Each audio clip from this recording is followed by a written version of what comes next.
श्री गुरु महाराज की जय।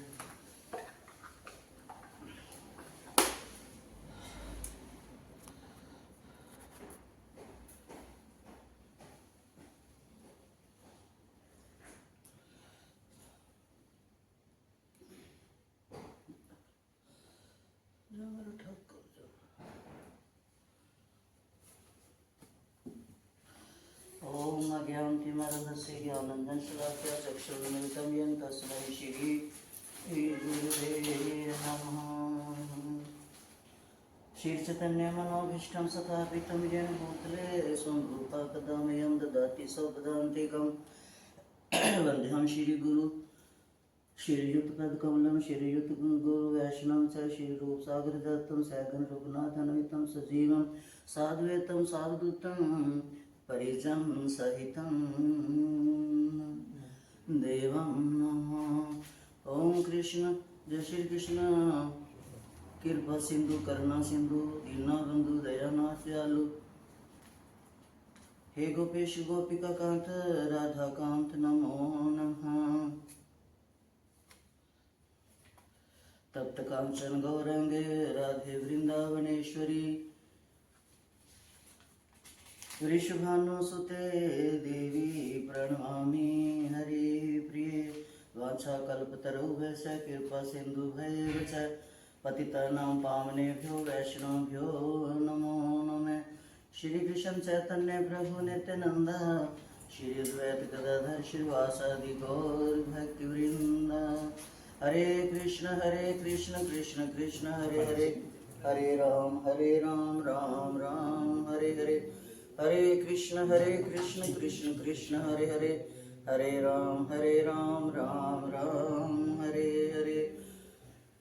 बोल श्री प्रभुपाद की जय। अपने अपने गुरु महाराज की जय। आज है गीता का 9वां अध्याय जो श्री भगवानों से शुरू होता है। इसमें श्री भगवान अर्जुन को कहते हैं पहले 7वें 8वें इनमें क्या शुरू से भगवान अर्जुन को यही समझा रहे हैं कि विज्ञान सहित ज्ञान दोष दृष्टि रहित होकर तू मेरे लिए खड़ा हो, युद्ध कर, धर्म का विजेता बन। तो भगवान कहते हैं इधम तो ते गुहोतम परव्याख्याम मनसुहे ज्ञानम विज्ञान सहितम यज्ञात्वा मोक्षसे शुभात्। श्री भगवान बोले कि ये अत्यंत गोपनीय है। विज्ञान सहित ज्ञान जो दृष्टि रहित दोष दृष्टि रहित तेरे लिए, तो मैं फिर अच्छी तरह से कहूँगा जिसको जानकर तू अशुभ से अर्थात जन्म मरण रूप संसार से मुक्त हो जाएगा। कहते ये गुहु ज्ञान है। मैं इसलिए तेरे को कह रहा हूँ कि तेरे अंदर कोई ईर्ष्या द्वेष नहीं है, तेरा मन निर्मल हो चुका है। अब तू सिर्फ मेरे लिए मेरे सामने खड़ा है, इसलिए मैं तेरे को आज तक ये जो ज्ञान है, गुहु ज्ञान जो है, ये मैं विज्ञान सहित आज तेरे को सुनाऊंगा जो आज तक मैंने किसी को नहीं सुनाया। ये राज विद्या है। विद्या तो हम सब पाते हैं, लेकिन भगवान कहते हैं ये राज विद्या जो है, राज गुहु पवित्र जो है, आज तेरे को समझाऊंगा। कहते कर्म योग निष्काम भाव से गुहु है, ज्ञान योग आत्म ज्ञान से गुहतर है। जिसको आत्मा से ज्ञान हो गया, वो जो विद्या है वो कर्म योग से, हम गए या स्कूल गए, पढ़ के आए, फिर पेपर दिए, पास हुए, वो विद्या वो है। और ये जो मैं तेरे को आज राज विद्या गुहु ज्ञान योग दे रहा हूँ, ये जो है ये भक्ति के पथ पर लेकर चलता है। वो जो विद्या है वो जैसे कोई डॉक्टर बन गया ना, कोई पायलट बन गया, वो विद्या जो है एक पद प्राप्ति के लिए विद्या है। और आज जो मैं तेरे को राज विद्या गुहु ज्ञान दे रहा हूँ, ये परम मोक्ष की रास्ते पर लेके जाती है। ये मेरे को प्राप्त होने की विद्या है। तो मैं तेरे को इसलिए बता रहा हूँ कि तू मेरा परम शिष्य बन चुका है, तेरी आत्मा निर्मल हो चुकी है, तेरे चित्त पट जो है साफ हो चुका है। जब कोई चीज साफ हो, उसी के ऊपर कुछ लिखा जाता है। तो आज मैं तेरे चित्त जो निर्मल है, निर्मल चित्त पर राज विद्या का जो है ज्ञान वो डाल रहा हूँ। इसे सुन। अपने स्वरूप को जानना जो है वो ज्ञान है। जिसको ये ज्ञान हो गया कि मैं क्या हूँ, तो वो ज्ञान है। जो दूसरा बोले तुम स्त्री है, तुम मनुष्य, वो ज्ञान नहीं। जिस अपने आप को पता हो कि हम क्या हैं, तो कहते भगवान जो अपने स्वरूप को जान जाता है वो ज्ञान है। और जो समग्र भगवान को जान जाता है वो विज्ञान है, वो विज्ञान है। समग्र सगुण ही तो हो सकता है, क्योंकि निर्गुण के अंतर्गत तो सगुण आ नहीं सकता। जहाँ पर जो एक शुद्ध आत्मा हो चुकी है वहां पर गंध आएगा ही नहीं। हाँ, अगर जो समग्र सगुण हो सकता है, क्योंकि निर्गुण के अंतर्गत तो सगुण आ ही नहीं सकता, पर सगुण के अंदर निर्गुण आ सकता है। 7वें अध्याय में भी भगवान ने यही अर्जुन को समझाया है कि विज्ञान सहित ज्ञान का वर्णन समझाते समझाते समझाते समझाते तब अर्जुन ने 7 प्रश्न बीच में कल आया था ना, एक श्लोक में, पहले श्लोक में अर्जुन ने 7 प्रश्न मांग लिए, 7 प्रश्नों के उत्तर।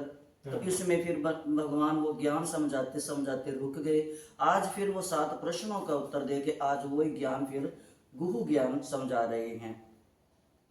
भगवान कहते हैं कि अब भगवान अपनी ओर से कुछ तो उसके प्रश्नों 7 प्रश्नों का उत्तर है जो कल उसने पूछा था, कुछ अपनी ओर से मिलाकर।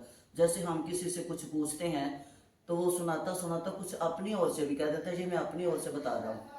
तो ऐसे कुछ भगवान कहते हैं, कुछ तो उस तेरे साथ में जो 7 प्रश्नों के उत्तर तो कल दिए हैं, उसके साथ में तेरे को कुछ अपनी ओर से तेरे को बता रहा हूँ। राज विद्या राजगुहम पवित्रम एधम उत्तमम प्रत्यक्षावगम धर्मे सुसुखम कर्तुम वयम। कि ये जो विज्ञान सहित ज्ञान अर्थात समग्र रूप संपूर्ण विद्याओं का जो राजा है, वो संपूर्ण गोपनियों का राजा है। ये जितने भी गोप जो होते हैं ना, कहते हैं ना ये बीज मंत्र है। एक बुक पूरी होती है, उसका छोटा सा एक बीज मंत्र होता है। तो जो बीज मंत्र जैसे एक गुह मंत्र है ना, वो सारे छुपा हुआ उसका सार है। किसी सन्यासियों ने, किसी तपस्वियों ने, किसी महात्माओं ने निचोड़ निकाल के वो छोटा सा बीज मंत्र बना दिया। अब वो ही जान सकेगा जिसको उसका ज्ञान है। तो लेकिन भगवान कहते हैं कि मैं तेरे को वही सारे रहस्यों का जो सार है, जो गोपनीय से गोपनीय है, वो तेरे को आज बता रहा हूं, क्योंकि तू मेरा पवित्र श्रेष्ठ एक शिष्य बन चुका है। तो इसका फल भी कहते प्रत्यक्ष है, ये धर्ममय है, अविनाशी है और करने में बहुत सुगम है। कहते बहुत सुगम रास्ता है जो मैं बताता हूँ। तुम अपनी तरफ से ज्यादा मेहनत वाले रास्ते पकड़ लेते हो, मैं तो जो बताता हूँ सुगम है। जैसे उदाहरण की तरह अगर हमारे को पता है ये सीधी सड़क जो जा रही है और उसी के साथ दूसरी सड़क निकल रही है, हमारे को पता है कि ये रास्ता जाता तो वही है, लेकिन इधर ऊबड़ खाबड़ है, फिर भी हमारे दिल में आता चल देखते हैं, आज इधर से चल के देखते हैं। पता है सीधी सड़क दिख रही है, लेकिन पता भी है इस रास्ते में ऊबड़ खाबड़ है, या सड़क टूटी हुई है, या रास्ता खराब है, फिर भी हम क्या लेते हैं, एक अपने मन का स्वाद पूरा करने के लिए चलो देखते हैं, आज इधर से ही जाते हैं। तो भगवान ने कहा ना इधर से जाओ, क्योंकि वो ना किसी जो सड़क बनाने वाले उसने भी कोई ने भी गलत इशारा दिया हुआ। तो ये हम अपनी तरफ से जो जाते हैं तो उसमें टाइम भी ज्यादा लगेगा और परेशानी भी ज्यादा होगी, गाड़ी भी खराब होगी, रास्ते में समय भी कितना वो। तो भगवान कहते हैं मैंने तो सुगम रास्ता दिया है अपनी प्राप्ति का, गुरु के माध्यम से गुरु को भेजता हूँ, वो तुम्हारे को अच्छे रास्ते पर चलाता है। अगर उसकी मान कर आप अच्छे रास्ते से चल जाते हो तो मेरे तक पहुंच जाते हो। कहते सुगम बताता हूँ मैं तो, ये विज्ञान सहित ज्ञान करने में बहुत सुगम है, बहुत सुगम है। कहते क्योंकि सब कुछ परमात्मा ही है, जो ये स्वीकार कर लेता है, स्वीकार करना ही जो है ये हमारे मानव के हाथ है। कहते जो इसे स्वीकार कर लेता है कि इसमें कोई भी परिश्रम अथवा कोई अभ्यास नहीं है, सिर्फ हमने मानना है कि भगवान है, सब में भगवान है और भगवान सब में है, सब भगवान में है। जब ये हम जान लेते हैं तो कहते हैं कि हे अर्जुन, वो जो है वो विज्ञान सहित जान लेता है। ज्ञान तो सबको है, वो विज्ञान सहित जान लेता है। आगे भगवान कहते हैं 3रे श्लोक में, अश्रद्धा धर्णा पुरुषा धर्मस्य यस्य परंतप। कि हे परंतप, हे अर्जुन, हे पार्थ, जिस धर्म की महिमा पर श्रद्धा करना चाहिए।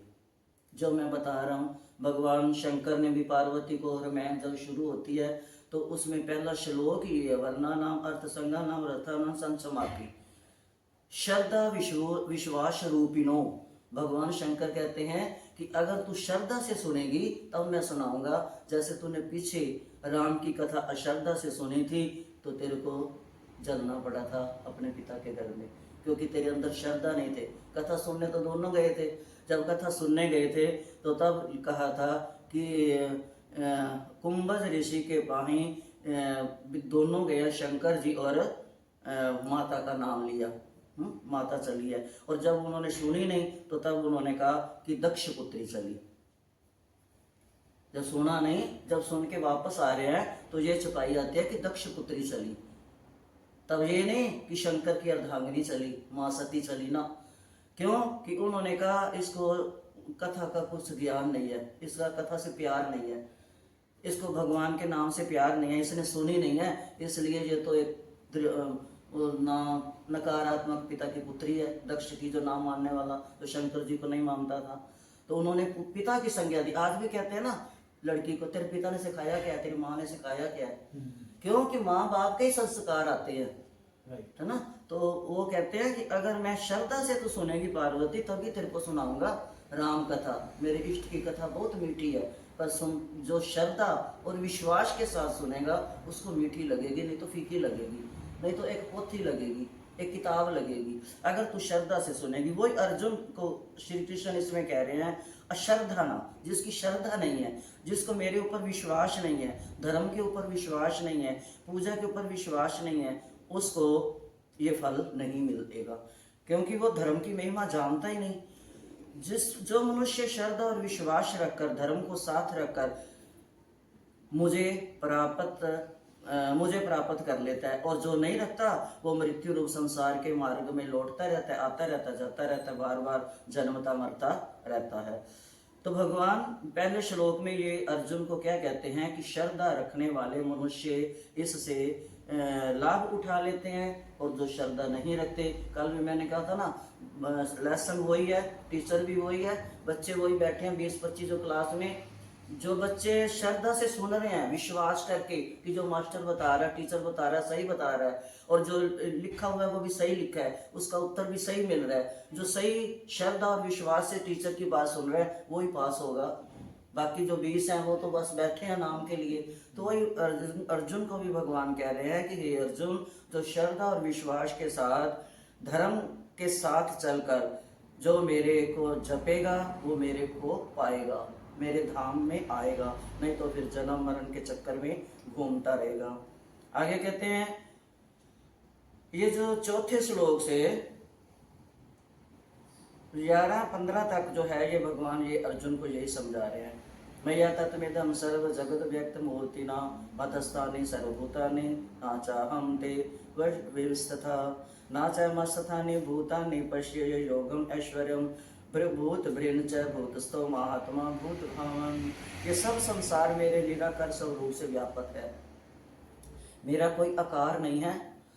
जो जिस भाव से, अब देखो जो मूर्तिकार बनाते हैं मूर्तियां, किसी में मुरली हाथ में ली हुई है, किसी में राधा के साथ खड़े हैं, कई टेढ़े खड़े हैं, कई नागनाथ, तो वो उन्होंने देखा थोड़ी था, जो उनके अंदर भाव आ रहा है और जो उन्होंने पढ़ा है शास्त्रों में उसी के अनुसार छाप रहे हैं, क्योंकि उन्होंने मान लिया है हाँ भगवान की ऐसी ही छवि थी, जब उन्होंने काम किए ऐसे ही किए थे।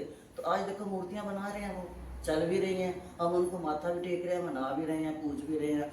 तो वही भगवान कहते हैं कि जो ये मैं तो निराकार हूँ, रूप भगत आप देता है।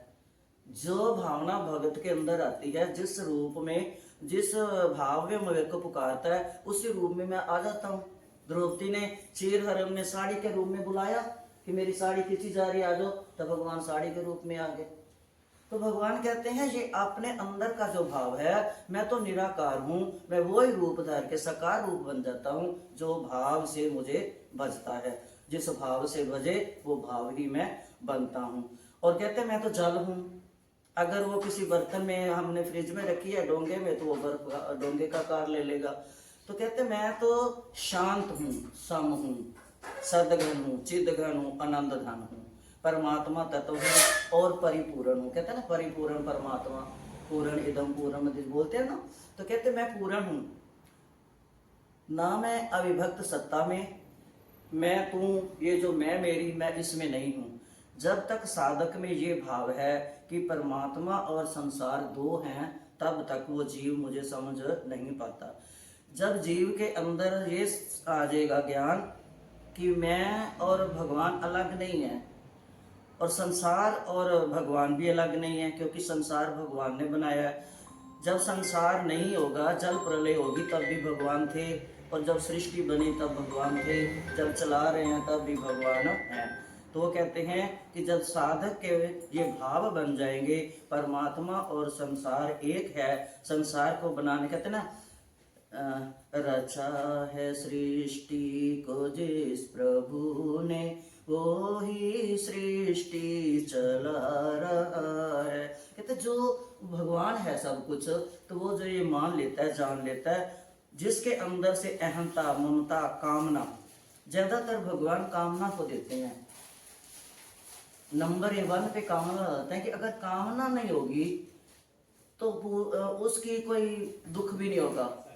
कामना है, वो पूर्ण नहीं हुई तो दुख आया, पूर्ण आय हो गई तो खुश हो गए। तो कहते हैं कामना जिसकी खत्म हो चुकी है, जिसकी ममता खत्म हो चुकी है, अब जो कहते हैं ना मेरा मेरा मेरा, अगर वो चीज गुम होगी तो दुख होएगा, क्योंकि वो मेरी थी, मैंने उसको अपना मान लिया था। तो जब हम उसको मानने के नहीं, चलो गई तो गई, अगर उससे ममता को टालेंगे दुख नहीं होगा। तो भगवान कहते हैं जिसके अंदर से अहंता, ममता, कामना सब निकल चुके हैं, वो साधक है। वो परमात्मा में संसार को देख लेता है और संसार में परमात्मा को देख लेता है। वो ये उसके मन में यही निकलता है। फिर कल भी यही था ना, वसुदेव सर्वम, वसुदेव वासुदेव सर्वम, की भगवान सब में है और सब भगवान में है। आगे भगवान कहते हैं जैसे सब जगह विचरने वाली महान वायु नित्य ही आकाश में स्थित रहती है। अब कोई भी चीज जब उड़ाते तो ऊपर को जाती है ना, क्यों कि वायु का स्थान जो है वो आकाश है। वायु आती है नीचे, उसके साथ जब आंधी में मिट्टी भी मिल जाती है, अब जब वर्षा में हवा चलती है तो उसके साथ पानी भी मिल जाता है, लेकिन फिर भी जब वापस लौटती है आकाश में स्वच्छ। ऐसे ही भगवान कहते हैं कि संपूर्ण प्राणी जो है वो मुझ में स्थित है, लेकिन मैं उनमें लिपकता नहीं हूं। मैं वायु की तरह जब आकाश में जैसे वायु साफ होती है, मैं अपने धाम में निर्लेप हूं। जैसे वायु आकाश से उत्पन्न होती है, आकाश में जाकर फिर स्थित हो जाती है तथा आकाश में लीन हो जाती है, आकाश को छोड़कर वायु की स्वतंत्रता सत्ता है ही नहीं। ऐसे ही संपूर्ण प्राणी कहते हैं भगवान से उत्पन्न होते हैं, भगवान में ही समा जाते हैं, भगवान से कोई भी प्राणी अलग नहीं है।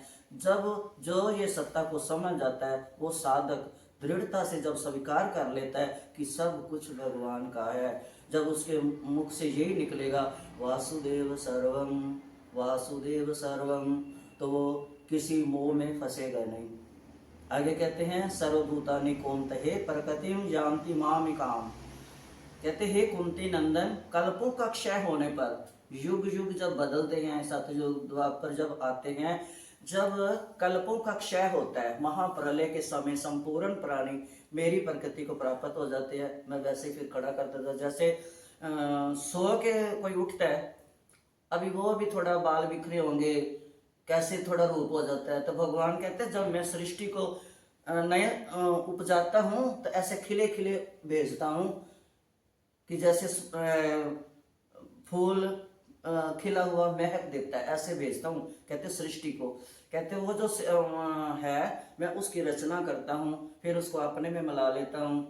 तो कहते भगवान मनुष्य की क्या दशा होती है। फिर अर्जुन कहते ऐसे में मनुष्य की दशा क्या होती है। तो फिर भगवान कहते हैं कि महाप्रलय के समय प्रकृति के परवश हुए संपूर्ण प्राणी अपने अपने कर्मों को लेकर भगवान की प्रकृति में लीन हो जाते हैं। जैसे हमने कोई ऐसा कर्म किया है जड़ता का, हमने जो सोच, हमारे सामने कोई बेचारा कितना रो रहा है, तड़फ रहा है, हमने उसकी नहीं सुनी भी, तेरे को क्या दुख है, हम जड़ बन के बैठे हुए हैं, किसी का दुख सुख बांटता नहीं है। तो भगवान कहते जो जड़ता है उनको पेड़ पौधे बना देता हूँ, जान तो उनमें भी होती है, पेड़ पौधे बना देता हूँ, खड़े रहो धूप में। तो कहते हैं उसी रूप से फिर मैं, भगवान कहते हैं प्रकृति में उसी रूप से उनको फल देके उन्हीं के कर्मों का फिर मैं दोबारा सर्जन करता हूँ। जैसा जिसका कर्म है उसी हिसाब से फिर मैं कहते सृष्टि को रचता हूँ। तो कहते जब भगवान अपने कर्मों का फल देकर उन्हें शुद्ध करने के लिए उनके शरीरों की रचना करते हैं। भगवान जो कहते हैं देखो ये जो जेल है जो बनी है, यहाँ पर किसी को सारी उम्र की कैद कर देते हैं, किसी को 10 साल, किसी को 5 साल। तो भगवान ने एक ऐसी जेल बनाई है जो दिखती नहीं है, कर्मों की जेल ना, वो दिखती नहीं है, लेकिन भगवान ने कितनी सुंदर व्यवस्था की है कि कोई भगवान को बुलाना भी ना दे, और उसने उसकी सजा भी बता दी है। अगर किसी ने हाथ का काम अच्छा नहीं किया या इस हाथ से किसी का गला काटा है या कुछ किया तो हाथ काट लेता है, टुंडा बना देता है। तो भगवान ने बहुत सोच समझ कर ये जो सृष्टि रची है, सृष्टि को कितनी उसने सोच से बनाया होगा। एक मकान का नक्शा बनाते हुए भी पता नहीं उसको 2-3 बार तो जरूर फाड़ना पड़ता होगा जो पहले नक्शा बनाना शुरू किया होगा। तो जिस भगवान ने इतना सुंदर नक्शा बनाया जो आज तक नाक कान की जगह नहीं, कान नाक की जगह नहीं, तो देखो उसकी कारीगरी। तो भगवान कहते हैं कि मैं कोई गलत काम नहीं करता, तुम्हारे कर्मों के हिसाब से तुम्हारे को फिर जन्म देता हूँ कि वो जो सजा है वो मेरी यही जेल है कि तुम अपने कर्मों की सजा अपने आप भुगतते रहो। आगे कहते हैं भगवान प्रकृति के वश में होने से परतंत्र हुए संपूर्ण प्राणी समुदाय की मैं अपनी प्रकृति को वश में करके बार बार रचना करता हूँ। हर युग में नई सृष्टि बनती है। अब ये जो हनुमान जी जब जाने लगे थे राम जी सकेत धाम में, तो सबसे पहले सबको भाइयों को इकट्ठा कर लिया। तो हनुमान जी कहें कि मेरे को क्यों छोड़ के जा रहे हो, मेरे को भी लेके चलो। आप कहते थे कि भरत सम प्रिय हनुमान तू मेरे को है, तो फिर भरत को लेके जा रहे हो, मेरे को क्यों नहीं लेके जा रहे। तो भगवान ने कहा कि हम तो फिर दोबारा आएंगे, तेरे को कैसे बताऊं कि हम जो लीला करने आए थे वो संपूर्ण हो चुकी है, जो काम करने आए थे वो हम कर चुके हैं। अब माँ सीता को पहले क्यों भेज दिया था, पृथ्वी माता क्यों ले गई थी, वो माता लक्ष्मी है, माता रुक्मिणी है, क्योंकि वो पहले जाएगी तो दरवाजा खोलेगी तभी तो भगवान जाएंगे घर में। तो वो भगवान की जो लीला थी। तो हनुमान जी भाग के शंकर जी के पास गए, बोलते मैं शंकर जी को मना के लाता हूँ, शंकर जी बहुत राम जी के नज़दीक हैं और राम जी शंकर जी के नज़दीक हैं, मैं उनको बुला के लाता हूँ कि आके राम जी को समझाओ ना छोड़ के जाए, दुनिया इतना रो रही है, प्रजा दुखी हो रही है। शंकर जी सुन रहे हैं, माँ पार्वती भी सुन रही है, सारी व्यथा सुना रहे हैं, रो रहे हैं बहुत हनुमान जी। अब शंकर जी उठ के चल पड़े, आगे जवाब कुछ नहीं दिया, चल पड़े। हनुमान जी खुश हो गए कि शायद मेरी इन्होंने बात मानकर मेरी सहायता करेंगे। चले गए जहां पर लव कुश को भेज दिया संदेशा कि उनको राजमुकुट पहना दो, हनुमान की ड्यूटी लगा दी, राजमुकुट इनको पहना दो, हम जा रहे हैं। वहां पर देखा सभा लगी हुई है, शंकर जी भी गए, राम जी खुश हुए। शंकर जी को ये था मन में कि मेरे इष्ट नर नारायण की लीला को खत्म करके अपने स्वधाम में जा रहे हैं, मैं आज आखिरी लीला के उनके दर्शन कर लूं। वो तो इस भाव से जा रहे थे, हनुमान जी को जो था मेरे सहायता करने आ रहे हैं। तब जब उन्होंने बोला कि ऐसे है, राम जी बोले कि इसके मन की जो व्यथा है ना ये दूर नहीं हो रही, कैसे समझाऊं। रुक गए, बैठ गए, बोलते हनुमान ऐसे है, मेरी ना जो अंगूठी थी ना सीता माता की, जो मैंने तेरे को निशानी दी थी, वो तो ब्रह्मा जी के पास रह गई है, वो लेके आ, कभी मैं जाऊं तो सीता माता बोले मेरी अंगूठी कहाँ है। बोलते ठीक है, मैं अभी आया, अभी गया। अब गया ब्रह्मा जी के पास। इनको तो यही था कि जैसे मैं पहाड़ उठा के ले आया वैसे जाके फटाफट अंगूठी लेके आ जाऊंगा। अब हनुमान जी गए ब्रह्मा जी के पास। अब ब्रह्मा जी ने कहा, ब्रह्मा जी ने भी थोड़ा पोतों को देख लिया भगवान की लीला का कि भगवान की इसमें कोई लीला है। बोलते हनुमान ऐसे है, अब मेरे को ना पता नहीं कौन सी अंगूठी है, तेरे को तो पहचान है क्योंकि तू अंगूठी लेके चला था, तूने अंगूठी मुख में रखी थी, अंगूठी तेरे हाथ में कई दिन रही थी, तेरे को पहचान होगी, तू जाके ना पहचान ले। बोलते कहाँ है, बोलते वो सामने कुंड है उसमें है। अब हनुमान जी गए, गए तो देखा, उनको ये था कि शायद अंगूठी लेके जाऊंगा, मेरी सेवा से खुश होंगे और राम जी मान जाएंगे, रह जाएंगे मेरे पास। अब जब कुंड में देखा, अंगूठियां ही अंगूठियां, सारी एक जैसी। अब देखे निकाल के, बोलते ये तो सारी एक जैसी हैं, इसमें तो कोई अलग ही नहीं। अब जैसे पर्वत बूटी नहीं दिखी थी, पर्वत उठा के ले गए। ऐसे उन्होंने क्या किया, ब्रह्मा जी के पास गए, बोलते मेरे को जरा अपना कमंडल देना। बोलते क्या करना है, बोलते मेरे को अंगूठी नजर नहीं आ रही, तो इसमें सारी भर लेता हूँ, राम जी जो पहचानेंगे ले लेंगे। अब देखो सारा कुंड का कुंड उसने, क्योंकि ब्रह्मा जी का कमंडल कोई छोटी मोटी हस्ती तो थी नहीं, वो सारा कुंड कमंडल में लेके और भाग के बड़ी खुशी खुशी जा रहे हैं। जाके राम जी के आगे पलट दिया पूरा कमंडल। राम जी बोलते ये क्या, तो बोलते मेरे को यही तो समझ नहीं आ रही, एक अंगूठी थी तो इतनी सारी अंगूठी कैसे हो गए। बोलते ये तो मेरे को भी नहीं पता, अब मेरी इस जो लीला करने आया इसकी कौन सी है। बोलते ये क्या आपने बोल दिया, आपको भी नहीं पता। बोलते ना, कहते मैं हर युग में अवतार लेता हूँ, हर युग में लीला करता हूँ, हर युग की ये निशानी अंगूठी में इसमें डाल जाता हूँ, भी इतनी बार मैं आया। हनुमान जी चुप। तो ऐसे भगवान कहते हैं अर्जुन को कि मैं बार बार सृष्टि रचता हूँ, उसी के हिसाब से पैदा करता हूँ, उसी के हिसाब से प्रलय करता हूँ। अब देखो भगवान, ये उदाहरण तो हमारे सामने है, समुद्र के किनारे बैठे हैं, भगवान की इच्छा है जो हमारे को बचा के रखा हुआ है। अगर चाहे भगवान, एक लहर से क्या है, ये कुछ भी नहीं। तो ये भगवान कहते हैं मैं ही हूं, जल ही जल है, कहीं भी मेरे सिवा कुछ नहीं है। वो कहते हैं ना, मैं तू और मैं, मेरे को और कुछ नहीं दिख रहा। तो अर्जुन को यही कहते हैं कि जल है, सृष्टि रचना जो है ये कर्मों में जो है उसी में बंधता है। अगर वो मानव चोले में आकर अच्छे कर्म करता है तो बंधनों से छूट जाता है, वो मोक्ष पाकर मेरे धाम को आ जाता है। अब जो नहीं तो वो अपने कर्मों में बंधता रहता है। आगे कहते हैं, प्रकृति मेरी अध्यक्षता में चराचर सही संपूर्ण जगत की रचना करती है, हे कुंती नंदन, इसी हेतु से जगत का परिवर्तन होता है। आगे कहते हैं, भगवान से सत्ता स्फूर्ति पाकर ही प्रकृति चराचर सहित संपूर्ण प्राणियों की रचना करती है। सत्ता भगवान की है। अब कोई फैक्ट्री है, चलाने वाला तो कोई और होता है ना, आगे तो कर्मचारी काम करने वाले हैं, कोई मैनेजर है, कोई मुनीम है, कोई कुछ, सारे वही है ना। दिखता नहीं है, काम चल रहा है, वहां 1000 आदमी काम कर रहा है, लेकिन अब उनमें कोई देखे मालिक नहीं दिखेगा, क्योंकि वो तो अपने कहीं केबल में बैठा होगा, हो सकता है कहीं सैर करने गया होगा। तो ये है, दिखता नहीं है। ऐसे ही भगवान है, भगवान की सृष्टि चल रही है, भगवान दिखते नहीं है। अब वो जो कंपनी का मालिक है, तनख्वाह तो उन्हीं को देगा, सैलरी तो उन्हीं को देगा जो उसके अंदर काम कर रहे हैं। तो बाकी मालिक जो है, अगर कोई बाहर मिलता है तो उसको मुस्कुराहट तो देता ही है, सैलरी तो देगा अंदर वालों को काम करने के लिए, लेकिन मुस्कुराहट जो है वो सबके लिए है। ऐसे भगवान कहते हैं कि जो सृष्टि रचता हूं मैं, बाकी सबके लिए वैसे ही हूं मैं। कर्मों के जो फल हैं वो अपने हिसाब से मिलते हैं, वो उसी को मिलेंगे जिसने कर्म किए हुए हैं। मेरे धाम में वही आएगा जिसने मेरे को प्राप्त करने के कर्म किए हैं, है ना, वही आएगा। तो भगवान कहते हैं उसको जो इससे निर्लिप्त रहता है, इसमें लिप्त नहीं होता, सृष्टि में जो असंग रहता है।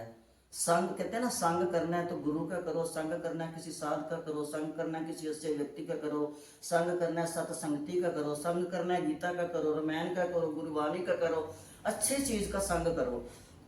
कहते जो असंग रहता है, प्रकृति तो परमात्मा के अधीन रहकर सृष्टि की रचना करती है, पर जो जीव प्रकृति के अधीन होकर जन्म मरण के चक्कर में घूमता रहता है, परमात्मा तो स्वतंत्र है, वो तो किसी को कुछ नहीं कहते, पर उनका अंश जीव आत्मा सुख की इच्छा से परतंत्र हो जाता है, वो सुख ढूंढने में लग जाता है। जैसे अब बच्चे को हमने हाथ पकड़ा, जा रहे हैं, एक बच्चा छोटा है उसका पकड़ा, और बाकी जो बड़े हैं वो इधर उधर देखने लग जाते हैं, मेले में क्या है, वो आनंद ले रहे हैं, मेला घूम रहे हैं। ऐसे भगवान कहते हैं किसी को मैं पकड़ के रखता हूँ जो बहुत सीधा है, सरल है, कि कहीं जैसे माँ कहती है ये मेरा बच्चा छोटा है, कहीं मेले में गुम ना हो जाए। जो सरल स्वभाव का निर्मल मन का है उसको मैं पकड़ के रखता हूँ कि ये मेरा भोला वाला जो बच्चा है संसार में उलझ ना जाए।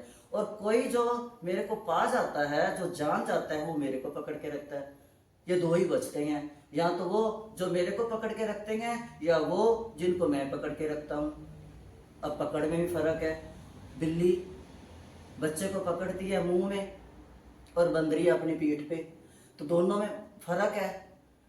अब बंदरी जो है बच्चे को पीठ में लटाया हुआ है, बच्चे ने उसको कस से पकड़ा हुआ है ना, और बिल्ली ने बच्चे को मुंह में डाला हुआ है, उसने अपने मुंह में बंद किया हुआ है। अब बंदरी जो है अगर कहीं से ऊंची छलांग लगाती भी है तो छूट सकता है बच्चा, तो बिल्ली जो है वो बच्चा से कितना हिले, क्योंकि बिल्ली ने अपने मुंह में बंद किया हुआ है ना, तो वो छूटेगा नहीं। ऐसे भगवान कहते हैं पकड़ में भी फर्क है। जिसको तो मैं पकड़ता हूं मैं छोड़ता नहीं हूं, और मैं पकड़ता उसी को हूं जो मेरे तक पहुंच जाता है ना। बाकी अगर जो मेरे को पकड़ता है वो कभी ना कभी माया के जाल में, माया के लोभ के इनमें आकर उलझ जाएगा, तो छूट जाएगा। तो भगवान कहते हैं जो ऐसे प्रकृति में फंस जाता है वो जन्म मरण में पड़ता है। तो कहते हैं मूर्ख लोग जो हैं वो संपूर्ण प्राणियों के महान ईश्वर रूप श्रेष्ठ भाव को ना जानते हुए जो मेरे को ये मानते हैं कि ये भी तो हमारी तरह है ना, हमारी तरह तो खाते पीते हैं, हमारी तरह तो खेलते हैं। जैसे ब्रह्मा को हुआ था, क्या है ये ब्रह्म थोड़ी है जो बच्चों का जूठा खा रहा है, ग्वालों के साथ खेल रहा है। तो जो मेरे को नर समझते हैं, जिनको मैं एक आदमी नजर आता हूँ, तो उनके लिए मैं आदमी हूँ। जिनको नारायण नजर आता है उनके लिए मैं नारायण हूँ। तो वो कहते जो मनुष्य शरीर, मुझे मनुष्य शरीर के आश्रित मानकर अर्थात साधारण मनुष्य मान लेते हैं, अपने जैसा मेरी अवज्ञा करते हैं कि ये कि भगवान है, छोड़ो परे, हम अपनी मेहनत करते हैं, भगवान का क्या है इसमें, भगवान थोड़ी हमारे को देते हैं, हम तो अपनी मेहनत का खा रहे हैं। एक था वो पेड़ का खजूर ऊंचा होता है ना, चढ़ तो गया उस पे, ये नारियल के पेड़ में तोड़ने के लिए या खजूर के पेड़ में, उतरा नहीं जा रहा, उसको चढ़ गया उतरा नहीं जा रहा। तो वो कहता है भगवान मैं तेरा 21 रुपए का प्रसाद चढ़ाऊंगा, मेरे को उतार दे। अब भगवान बेचारे ने उतार दिया। जब थोड़ा सा रह गया उतरने के लिए, बोलता ले ऐसे 21 रुपए का मान लिया मैंने, उतर तो गया हूँ, तो चल 11 का चढ़ा दूंगा। घर आते गाते और बदल गया, घर आके बोलता ले उसका क्या, उतरा तो मैं अपनी मेहनत से हूं ना। तो वही हम है ना। भगवान करता है लेकिन जो हम आप मान लेते हैं नहीं नहीं भगवान क्या है, वो तो हमारी तरह आदमी है, हमने अपनी मेहनत की है, इसमें भगवान का क्या है, भगवान को क्यों सर्वोपरि माने, भगवान को क्यों ईश्वर माने। तो जो ऐसे करते हैं, जो अवहेलना करते हैं, लौकिक मानकर मुझे भोग संग्रह में लगे रहते हैं, जो आसुरी राक्षसी धर्मोनी, 3 तरह की सत्ता बताई है भगवान ने, एक आसुरी, दूसरी राक्षसी और तीसरी मोहनी।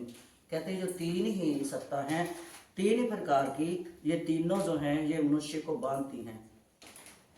आसुरी क्या है, जो बुरे स्वभाव वाले लोग हैं, और राक्षसी क्या है, जो राक्षसी स्वभाव वाले हैं, जिनका मन कभी किसी को कष्ट पहुंचाने में झिझकता नहीं है, उनका मन दुखी नहीं होता, चाहे किसी उसकी वजह से चाहे किसी का अंदर कितना मन दुख रहा हो, लेकिन उसको नहीं पता चलता, कोई परवाह नहीं है। वो है राक्षसी वृत्ति के, है ना। जैसे तो वो जो मोहनी है, जो मोहनी है वो कई अपनी बातों से मोह लेते हैं, अपने काम से मोह लेते हैं। कोई नौकर अपने मालिक को काम करके मोह लेगा, है ना, और कोई नौकर चाहे मालिक कितनी अच्छी उसकी सोच रहा हो, उसकी पे भी अच्छी हो, उसको उसके लिए दया भी करता, लेकिन वो आगे समझता नहीं कि मालिक मेरी सहायता कर रहे हैं। तो ऐसे वो कहते हैं असुरी, राक्षसी और मोहनी। जो इन तीनों ही स्वभाव वाले मनुष्य आसुरी संपत्ति के अंतर्गत आ जाते हैं, जो वो 84 लाख योनियों में घूमते रहते हैं, उनको नरकों की प्राप्ति होने वाली है। और ये 3 ही जो है शक्तियां ये नरकों में घुमाती रहती हैं। आगे कहते हैं कि महात्मा नस्तु माम पार्थ दैवी प्रकृति विशेषता भजन्ते अन्य मनसो ज्ञातवा भूत आदि आदि वयम। कहते हैं परंतु हे प्रीतानंदन, हे अर्जुन, जो दैवी प्रकृति के आश्रित अनन्य मन वाले महात्मा लोग मुझे संपूर्ण प्राणियों का आदि और अविनाशी समझकर मेरा भजन करते हैं, जो जिसके महत्व को जितना अधिक जानता है वह उतना ही उसमें लग जाता है। जिन्होंने भगवान को ही सर्वोपरि मान लिया है कि भगवान ही है, और वह देवी स्वभाव वाले महात्मा पुरुष भगवान में ही लग जाते हैं। भोग तथा संग्रह की तरफ उनकी वृत्ति कभी नहीं जाती, वो मुझ तक पहुंचते हैं। आगे कहते हैं सततम कीर्ति अंत्यो माम यतंत दृढ़वता। तो कहते सततम, पीछे भी सततम पे जोर दिया था भगवान ने, आज फिर वही कह रहे हैं सततम, लगातार। कहते हैं ना अखंडधार, शंकर जी पे जल चढ़ा अखंडधार पे चढ़ा, टूटनी नहीं चाहिए, कहते हैं ना। तो जब शिवरात्रि होती है तो ऐसे कहते हैं निरंतर सत्यम, सत्यम लगातार चलने वाली प्रवाह जो भक्ति है, वो मनुष्य जो दृढ़वर्ती होकर लगन पूर्वक, ये नहीं भाई एक औपचारिकता करके या एक फर्ज करके करे कि नहीं, भगवान को दिल से, जो कहते हैं भगवान लगन पूर्वक साधन में लगे हुए हैं, निरंतर सततम, और तथा प्रेम पूर्वक कीर्तन करते हुए सदा मुझे नमस्कार करते हुए निरंतर मेरी उपासना करते हैं। जो भगवान का दिया हुआ समय उसमें से निकालकर कहते हैं जो मेरा भजन बंदगी करते हैं, कीर्तन करते हैं। कीर्तन का मतलब क्या है? साधना होती है, जप होता है जो हम एकांत में बैठ के करें। साधना होती है जो कभी कहीं बाहर जंगल में या कहीं मंदिर में या कहीं जाकर करे, तीर्थ में जाकर करे। कीर्तन क्या है? कीर्तन जब सब मिलकर करते हैं, कीर्तन तन से, मन से, तन से जब करे, ताली बजाए, ढोलक बजाए, करताल बजाए और जीवा से जब गाएं, तो उस भाव से जब खुशी से मन नाचे, कीर्तन में भाव नाचने लगे, उठने लगे, पैर थिरकने लगे, भाव गाने लगे, चाहे उसको आता हो चाहे ना होता, पैर थिरकने लगे, तो वो समझो वो है कीर्तन। तो कैसे होगा? सबसे मिलके होगा, सब मिलकर जो करे वो कीर्तन है। तो बोलते जो कीर्तन करते हैं और मुझे नमस्कार करते हैं, निरंतर मेरी उपासना में लगे रहते हैं, जो भगत ये कहते हैं मेरे को भगवान तेरे सिवा कुछ नहीं चाहिए, मेरे को सिर्फ तेरा नाम चाहिए, तेरे नाम के प्रेमी चाहिए, जिनके संग में बैठकर मैं कीर्तन कर सकूं, तेरा नाम जप सकूं, तेरी गाथा सुन सकूं, तो वो जो परिवार मुझे मिले और मैं तेरी सेवा में हर समय लगा रहूं, सततम निरंतर लगा रहूं। परमार्थिक क्रियाएं केवल भगवान की प्रसन्नता के लिए होती हैं, जो लौकिक हैं वो संसार के लिए होती हैं। आगे कहते दूसरे साधक ज्ञान यज्ञ के द्वारा एक ही भाव, अभेद भाव से मेरा पूजन करते हुए मेरी उपासना करते हैं, और दूसरे भी कई साधक अपने को पृथक मानकर चारों तरफ मुख वाले मेरे विराट रूप के अर्थात संसार को मेरा विराट रूप मानकर सेवे सेवक भाव से मेरी अनेक प्रकार से उपासना करते हैं। कई ऐसे भी कर लेते हैं, नहीं इसमें भी भगवान है, इसमें भी भगवान है, मैं इसका मन मत दिखाऊं, है ना। जो अपने पति में, सास में, ससुर में, बच्चों में, आस पड़ोस में, सब में भगवान को देख लेता है, तो उसका मन कभी मैला होगा ही नहीं। भगवान कहते हैं उसको तो अलग से पूजा करने की भी जरूरत नहीं है, उसको मेरे मंदिर के मेरे सामने धूप जगाने की भी जरूरत नहीं है, क्योंकि उसके मन की ज्योति तो जग चुकी है, उसके मन का जो अंधेरा वो मिट चुका है, उसको ज्ञान हो चुका है कि सब में भगवान है, किसकी अवहेलना करूं, किसको बुरा बोलूं, किसको अच्छा बोलूं। तो कहते हैं उसको तो कुछ भी करने की जरूरत नहीं है, वो तो सीधा ही मेरे तक पहुंच जाता है, क्योंकि उसने अपने कर्म को साध लिया है। सब अब उसने जो कर्म है सब मेरे समर्पण करके सब ड्यूटी कर रहा है, उसको किसी चीज की जरूरत नहीं है। आगे 16वें श्लोक में कहते हैं भगवान, 16 से 19 तक भगवान फिर यही जोर देते हैं, अहम कर्तुरहम जगन स्वादहम औषधम मंत्रो अहम अमेवाज्यम मह गिन रहम हुतम। कहते हैं अर्जुन, मैं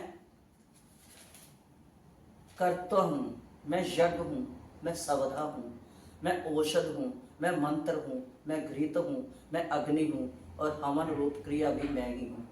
भगवान कहते हैं जो यज्ञ करते थे, पहले यज्ञ करते थे, उसके बाद फिर धीरे धीरे देखो कलयुग में सिर्फ नाम संकीर्तन रह गए, क्योंकि भगवान को पता है कहाँ जाएंगे लकड़ी ढूंढने, किसी के पास घी नहीं होगा, मन के भाव की ज्योत जला के संकीर्तन कर लेंगे तो वो यज्ञ हो जाएगा। तो भगवान ने कितना, तो कहते हैं यज्ञ में भी मैं हूँ, कर्ता में भी मैं हूँ, सवधा लकड़ी सब कुछ मैं ही मैं हूँ, जो जानने योग्य पवित्र ओंकार ऋग्वेद सामवेद यजुर्वेद भी मैं ही हूँ, चारों वेद मैं हूँ, जो इनसे निकलने वाला स्वर है वो भी मैं हूँ, इन संपूर्ण जगत का पिता धाता माता पितामह गति भर्ता प्रभु साक्षी, देखने वाला भी मैं हूँ, कराने वाला भी मैं हूँ। कहते हैं ना हम काम कर रहे हो देखे हमारे को भी, हम कौन जीता कौन आ रहा है, एक किसी को खड़ा करते हैं ना, भगवान कहते हैं वो देखने वाला भी मैं हूँ, विजेता करने वाला भी मैं हूं, कराने वाला भी मैं हूं। तो भगवान कहते हैं साक्षी निवास आश्रय सुखद उत्पत्ति प्रलय स्थान निधान सब कुछ मैं हूं। अविनाशी जो बीज है जो कभी खत्म ना होने वाला वो भी मैं हूं। और जो सब का भंडार है सब चीजों का वो भी मैं हूं। पिछले श्लोकों को देखते हुए साधक ये बात से दृढ़ता स्वीकार कर ले कि कार्य कारण और रूप से स्थूल सूक्ष्म में जो कुछ देखने सुनने समझने और मानने में आता है वो केवल भगवान है। बस हम ये मान लें कि सब कुछ भगवान का है। अगर हम बैठे हैं तो भगवान के घर में बैठे हैं, अगर हम बैठे हैं भगवान के होके बैठे हैं, हम भगवान के दास हैं। हम जो कुछ खाते हैं भगवान का दिया खाते हैं, भगवान की प्रसादी खाते हैं। तो वो जो सब कुछ भगवान, केवल भगवान।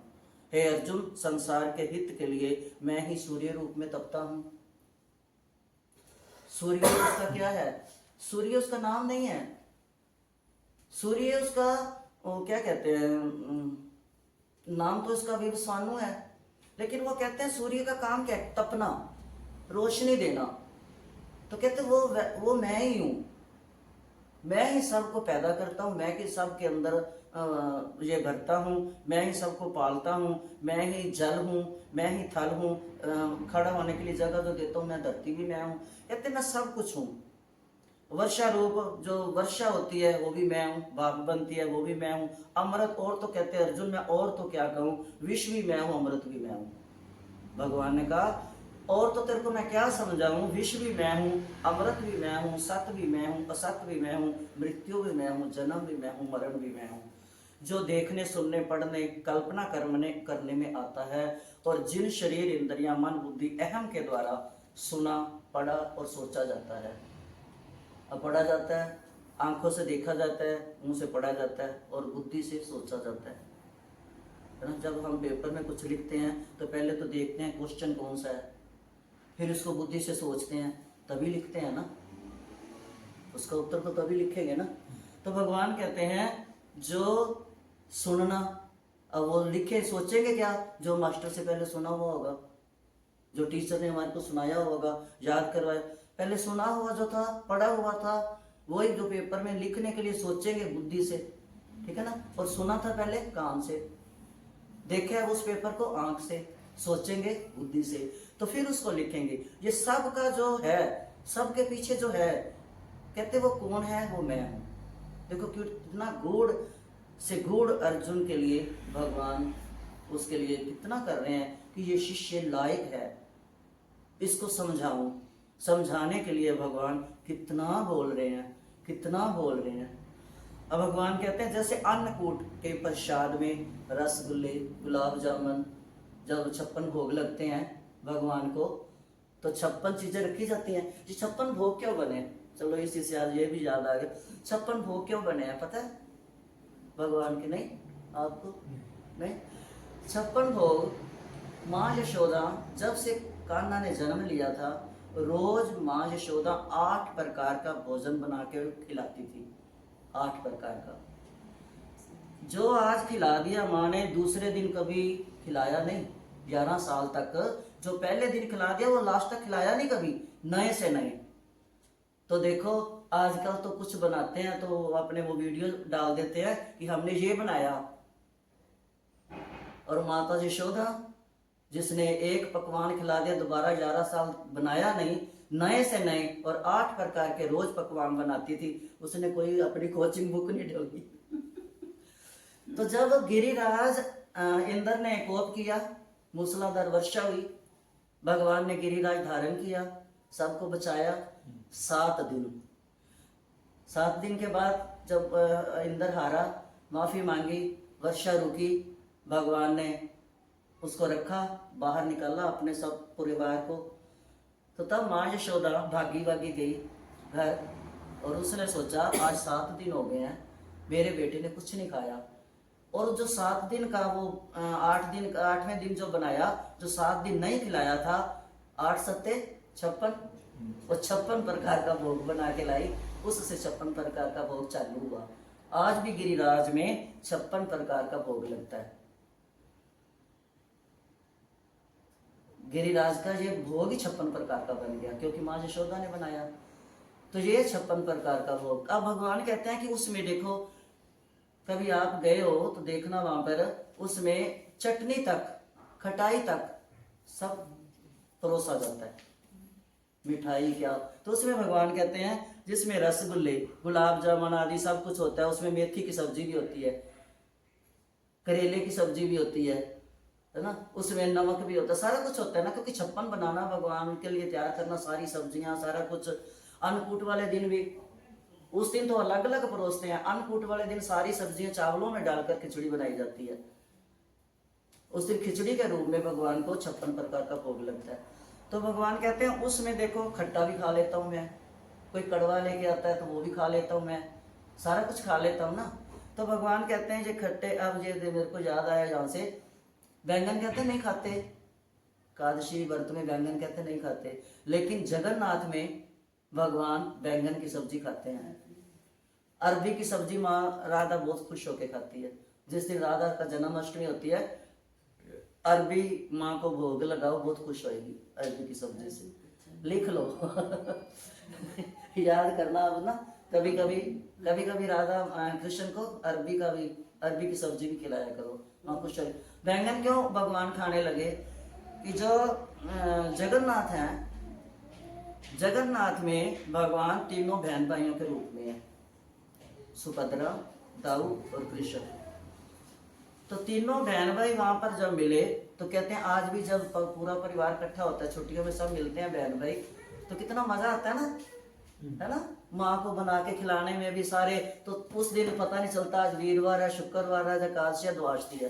तो ऐसे ही भगवान जब तीनों बहन भाई इकट्ठे परिवार मिला, उनके लिए कोई एकादशी नहीं, कोई द्वादशी नहीं। हम कहते हैं एकादशी को चावल नहीं खाना, वहां पर खिचड़ी बनती है। जो कहते नहीं खाना वो भगवान वहां पर खाते हैं, बैंगन नहीं खाने। एक लड़की बहुत भगवान को देखने के लिए लोग जाते थे तो देखती थी, उसकी माँ नहीं थी, बाप बेटी थे, गरीब थे, बैंगन की खेती बोई हुई थी छोटी सी, वो बैंगन लेके जाती, जो बेचती, उससे जो मिलता बाप बेटी गुजारा कर लेते। तो एक जब देखती थी जाते हुए लोगों को तो पूछती थी, बड़ी होती गई पूछती थी कहाँ जा रहे हो, बोलते हम जगन्नाथ यात्रा करने जा रहे हैं। कहती वहाँ पर क्या है, कहते वहाँ पर भगवान है, उनके दर्शन करने जाते हैं। तो बोलती फिर उसके लिए कैसे जाते हैं, क्या क्या क्या होता है, कहते बस कुछ नहीं, साफ कपड़े पहन के जाते हैं, कुछ भगवान के लिए लेके जाते हैं। तो उसके पास बेचारे के पास ही एक ही साड़ी थी पहनने के लिए। बोलती अच्छा, तो फिर ये तो मेरी गंदी होगी है। उसने क्या किया, अपने पिता के साथ जाकर खेत में ज्यादा काम करना शुरू कर दिया। अब जहाँ पर थोड़े बैंगन थे वहां पर और पेड़ लगा दिए और उसकी देख रेख अपने पिता के साथ करने लगी, बैंगन ज्यादा होने लग गए। वो बैंगन, वो एक जो पहले घर में बुनते थे ना कपड़ा, जो बुनता था भगवान के लिए, भगवान का पटका, भगवान की टोपी, जो भगवान की शाल बुनता था ना, उसके पास घर गई, उसको बोलती, वो सब्जी लेता था उनसे, तो बोलती तेरे को मैं फ्री सब्जी दूंगी, तू मेरे को एक साड़ी बना दियो। बोलते क्यों, बोलते मैं पहन के ना नई साड़ी मैं भी जाऊंगी जगन्नाथ में। तो बोलता ठीक है, ये तो बहुत महंगी बनती है। बोलती कोई बात नहीं, तू जितने दिन कहेगा ना उतने दिन मैं तेरे को फ्री सब्जी दे के जाऊंगी, मेरे पास पैसे नहीं है। अब वो भी बेचारा दयालु था। दयालु किस लिए कि भगवान का बनाता था, तो भगवान की कृपा से उसके अंदर थोड़ी दया का पात्र था। बोलता कोई बात नहीं, मैं बना दूंगा। उसने उसके लिए साड़ी बना दी और खुशी खुशी वो और भी, वो तो बैंगन, उसने थोड़ी बहुत सब्जी और भी बोनी शुरू कर दी, साथ में धनिया हरी मिर्च बोनी शुरू कर दी, जैसे बाप के साथ चली गई। अब वो दे आती, वो कहता नहीं इतने बहुत नहीं, ये भी ले लो, धनिया भी ले लो, ये हरी मिर्च ले लो, भाई किसी तरह मेरे को साड़ी बना दो। अब देखो कारण, साड़ी जिस दिन बनी, जिस दिन उसको देनी थी, उसी दिन कारणवश उसको कोई काम पड़ गया, जाना पड़ गया। अब उसका ध्यान उस लड़की में कि देखो इतनी बेचारी करती है, अब उसकी साड़ी ना पहुंची तो वो मंदिर नहीं जा पाएगी। उस दिन कोई प्रोग्राम था मंदिर में, जगन्नाथ जी में, तो वो बोलती अब क्या करूं, तो गई साड़ी लेने। अब वो साड़ी जो मालिक था वो अपने बेटे को दे के गया, और बेटे को जलन होती थी।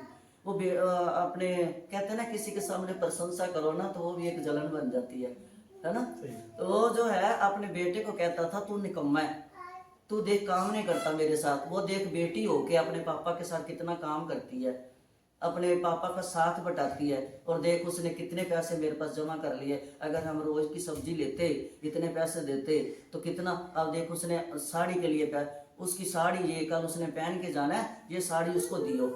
अब उसको गुस्सा लगता था कि इसके पीछे मेरे को डांट पड़ती है। वो उस लड़की से ईर्ष्या करने लग गया। अब उस दिन उसको मौका मिला बदला लेने के लिए। उसने क्या किया, वो साड़ी जो थी बाहर फेंक दी। वो लड़की आई, बोलती साड़ी, तो बोलते पता नहीं मेरे को। बोलती ना उन्होंने तो बोला था। तो बोलते पता नहीं फिर मेरे को, वो तो चला गया, उसको काम है, क्योंकि उसको जलन थी, उसने अपना वो निकालना था। अब देखो ठाकुर जी की कृपा। कहते हैं ना, हम सोचते हैं, मेरे को याद है हम बचपन में हमारे उधर त्यागी बाबा जी थे, तो घी लेके जाते थे। और छोटी सी थी मैं, मेरे को याद है वो एक बुजुर्ग ने जाकर आगे की कटोरी, बोलती लो बाबा जी देसी घी। तो कहते रख दे, भगवान को तो तभी पता चल गया था जब तू कटोरी में डाल रही थी। तो जब ये मैं कहानी पढ़ी ना, मेरे को घटना याद आ गई कि भगवान को सब पता होता है कि हम क्या कर रहे हैं, किस लिए कर रहे हैं। तो वो कहते अब क्या करूं, वो बेचारी रोने लगी। अब भगवान वहां से आए, जैसे उसने साड़ी फेंकी थी, भगवान ने पकड़ ली। अब वो जो उसकी सहेलियां थी, जो रोज जिनको पूछती थी, जो मंदिर में जाती थी, बात करते सहेलियां बन गई, उनके हाथ में दी भगवान ने। देखो जब ऐसी ऐसी लीला पढ़ते हैं तो लगता है कि भगवान है। तो भगवान ने उसके हाथ में दी उसका बाप बन के लड़के का। कहते ये उसकी साड़ी है, उसको दे देना, नाम भी लिया। अब देखो वो रूप धार के साड़ी देगे। अब वो जाके उसने साड़ी पहन के जब गई तो कहती आज ना मैं थोड़े से बैंगन ले जाती हूँ, खाली हाथ थोड़ी जाऊंगी। अब जो बेचारी के पास था वही तो लेके जाना था ना, बैंगन थे। वो बैंगन तोड़ने गई, चाव में साड़ी पहली बारी बेचारी ने बांधी थी। तो साड़ी का पल्ला जो था वो पीछे वो होने लगा, तो बैंगन को कांटे होते हैं ना छोटे छोटे, उसमें अड़ने लगा। देखो भगवान पीछे पल्ला पकड़ के चल रहे हैं कि बेचारी ने आज नई साड़ी पहनी है और मेरे तक पहुंचेगी, फटेगी तो फिर कहेगी फटी कैसी पहन के जाऊं, मेरे तक कैसे आएगी। इतने दिनों से इसकी लगन, इसकी तड़फ इतनी है, इतनी मेहनत कर रही है मेरे पास आने के लिए, और आज फिर इसकी मेहनत कहीं बेकार ना हो जाए।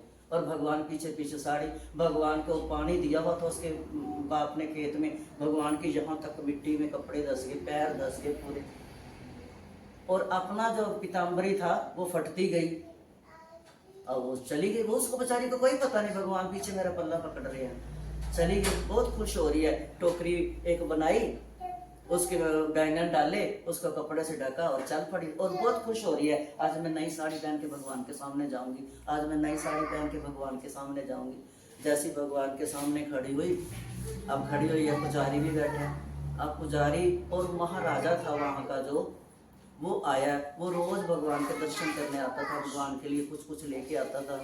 तो पुजारी को बहुत डर लगता था कि राजा के कोई नुक्स ना निकाले, कोई कमी ना निकाले कि भगवान की तैयारी में, भगवान के श्रृंगार में। तो उस दिन क्या देखा, जैसे राजा आया, उधर से वो लड़की आई है, उधर से वो पुजारी आ गया। पुजारी बहुत बुजुर्ग था, पुजारी आ गया तो देखा तो भगवान के कपड़े पूरे मिट्टी से भरे पड़े, पीतम्बर जो है फटा पड़ा है। अब वो लड़की पहली बारी आई थी मंदिर में, वो बोले पुजारी क्या मेरी आज शामत आएगी। मैंने तो भगवान को अच्छे कपड़े डाले थे, फटे कैसे, भगवान को मिट्टी कैसे लगी। अब राजा भी देखा, राजा ने चुप रहा, कुछ बोला नहीं, चला गया राजा। अब पुजारी अंदर से डर रहा है। फिर राजा अभी थोड़ी दूरी गया तो कोई आया, तो उसने आवाज लगा दी, राजा जी देखना। जो पुजारी से जलते थे, कहते भक्ति के रास्ते में ईर्ष्यालु बहुत होते हैं, साथ साथ जो कहाँ से कब खींच ले, कब ये गिरे, इसकी बदनामी हो, बहुत होते हैं। तो जो पुजारी बहुत बुजुर्ग हो गया था, उसकी जगह लेने के लिए जो उसके विरोधी बन चुके थे, उन्होंने राजा को आवाज लगा दी, राजा जी देखना पुजारी के काम। अब ये बुढ़ा हो गया, इसको दिखता नहीं है कुछ भी, ये देखो श्रृंगार अच्छा नहीं किया, भगवान के कपड़ों को मिट्टी लगी हुई है। अब भगवान ने सोचा आज पुजारी की शामत आ जाएगी, अगर मैंने कोई लीला ना की तो आज पुजारी फंसेगा। भगवान ने उस लड़की के माध्यम से दिखाया। लड़की ने बोला ये तो मिट्टी हमारे खेत की है,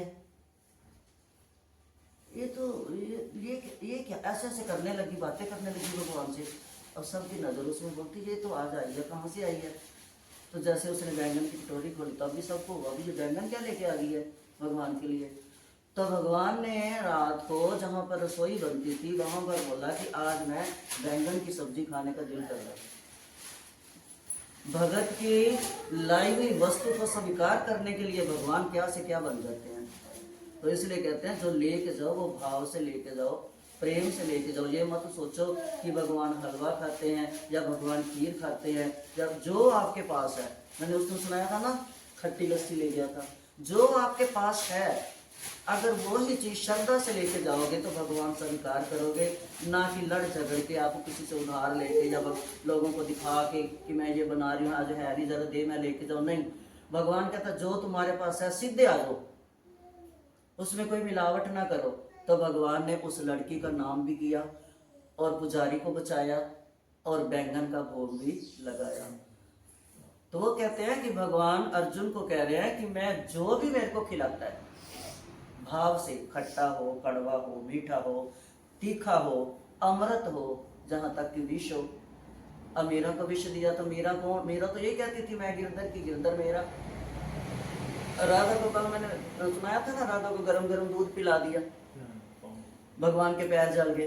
तो भगवान कहते हैं मैं सब कुछ स्वीकार करता हूं, मैं ग्रहण भी करता हूं, त्याग भी देता हूं, दोनों मेरे रूप हैं। तुम्हारे को ग्रहण करना और त्यागना आ गया तो तुम भी मेरे समान हो। फिर अर्जुन कहता ये कैसे? बोलते जो अच्छी बात है, जो मेरे को सारा कुछ है, अब मेरी इच्छा है मैं इसमें जो ग्रहण कर लूं जो ना करूं, पर भक्तों को ना बोलूं तुझे क्या लेके आ गया। ऐसे ही तुम जो तेरे को अच्छा कर्म लगता है उसको ले ले, अच्छाई ले ले, जो बुराई है उसको छोड़ दे। तो कहते जब असत्य है ही नहीं तो फिर विवेक क्या करें? अर्जुन कहता है फिर विवेक क्या करें? विवेक में तो सत्य असत्य का विभाग है, पर विश्वास में विभाग है ही नहीं, है ना।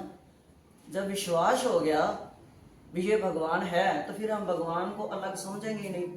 भगवान को क्या, भगवान के जो पार्षद है उनको भी अलग नहीं समझेंगे कि ये भगवान के ही है। जैसे विराट रूप में भगवान ने सबको मैं बोला है, ये मैं हूँ, ये मैं हूँ। तो फिर जब भगवान को समझ लिया तो हम किसी को अलग समझेंगे नहीं।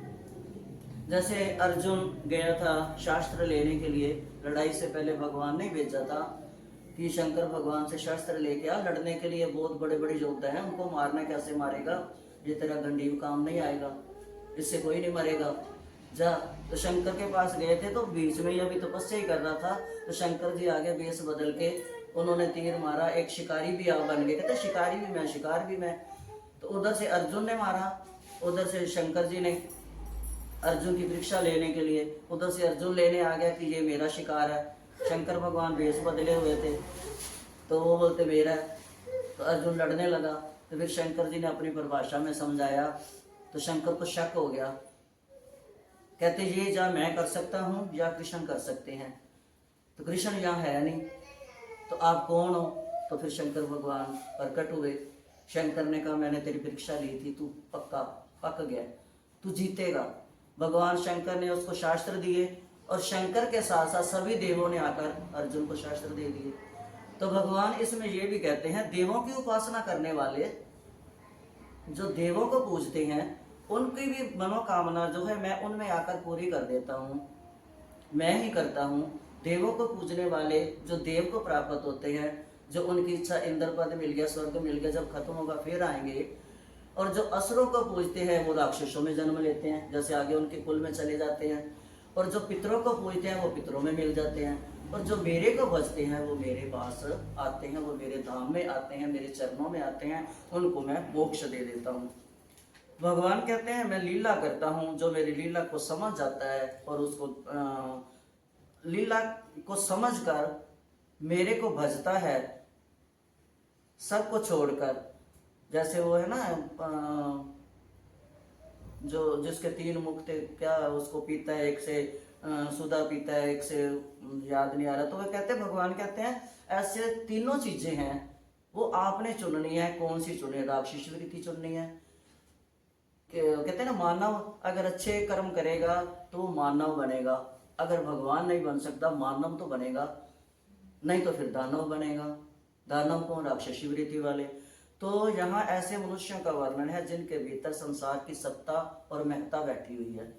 आसुरी संपत्ति को वही मिलेंगे जिसके अंदर महत्ता है या सत्ता है। ये मेरी कुर्सी है, ये मैं नहीं छोड़ूंगा। अब थोड़ी देर के लिए अगर ट्रेन में जा रहे हैं तो वहां पर भी सीट के लिए लड़ाई हो जाती है, ये तो मेरी सीट है। जब स्टेशन आने पर गाड़ी छूट जाएगी, वो सीट वही रह जाएगी। फिर भी थोड़ी देर के लिए हम इतनी सत्ता को पकड़ लेते हैं कि ये तो मेरी सीट है, मारने मराने पर आ जाते हैं, जबकि पता है घंटे बाद ये सीट छोड़ जानी है। तो जो कुर्सी जिसको 10 साल के लिए, तो वो कितना करेगा कि मेरी सत्ता मेरी सत्ता।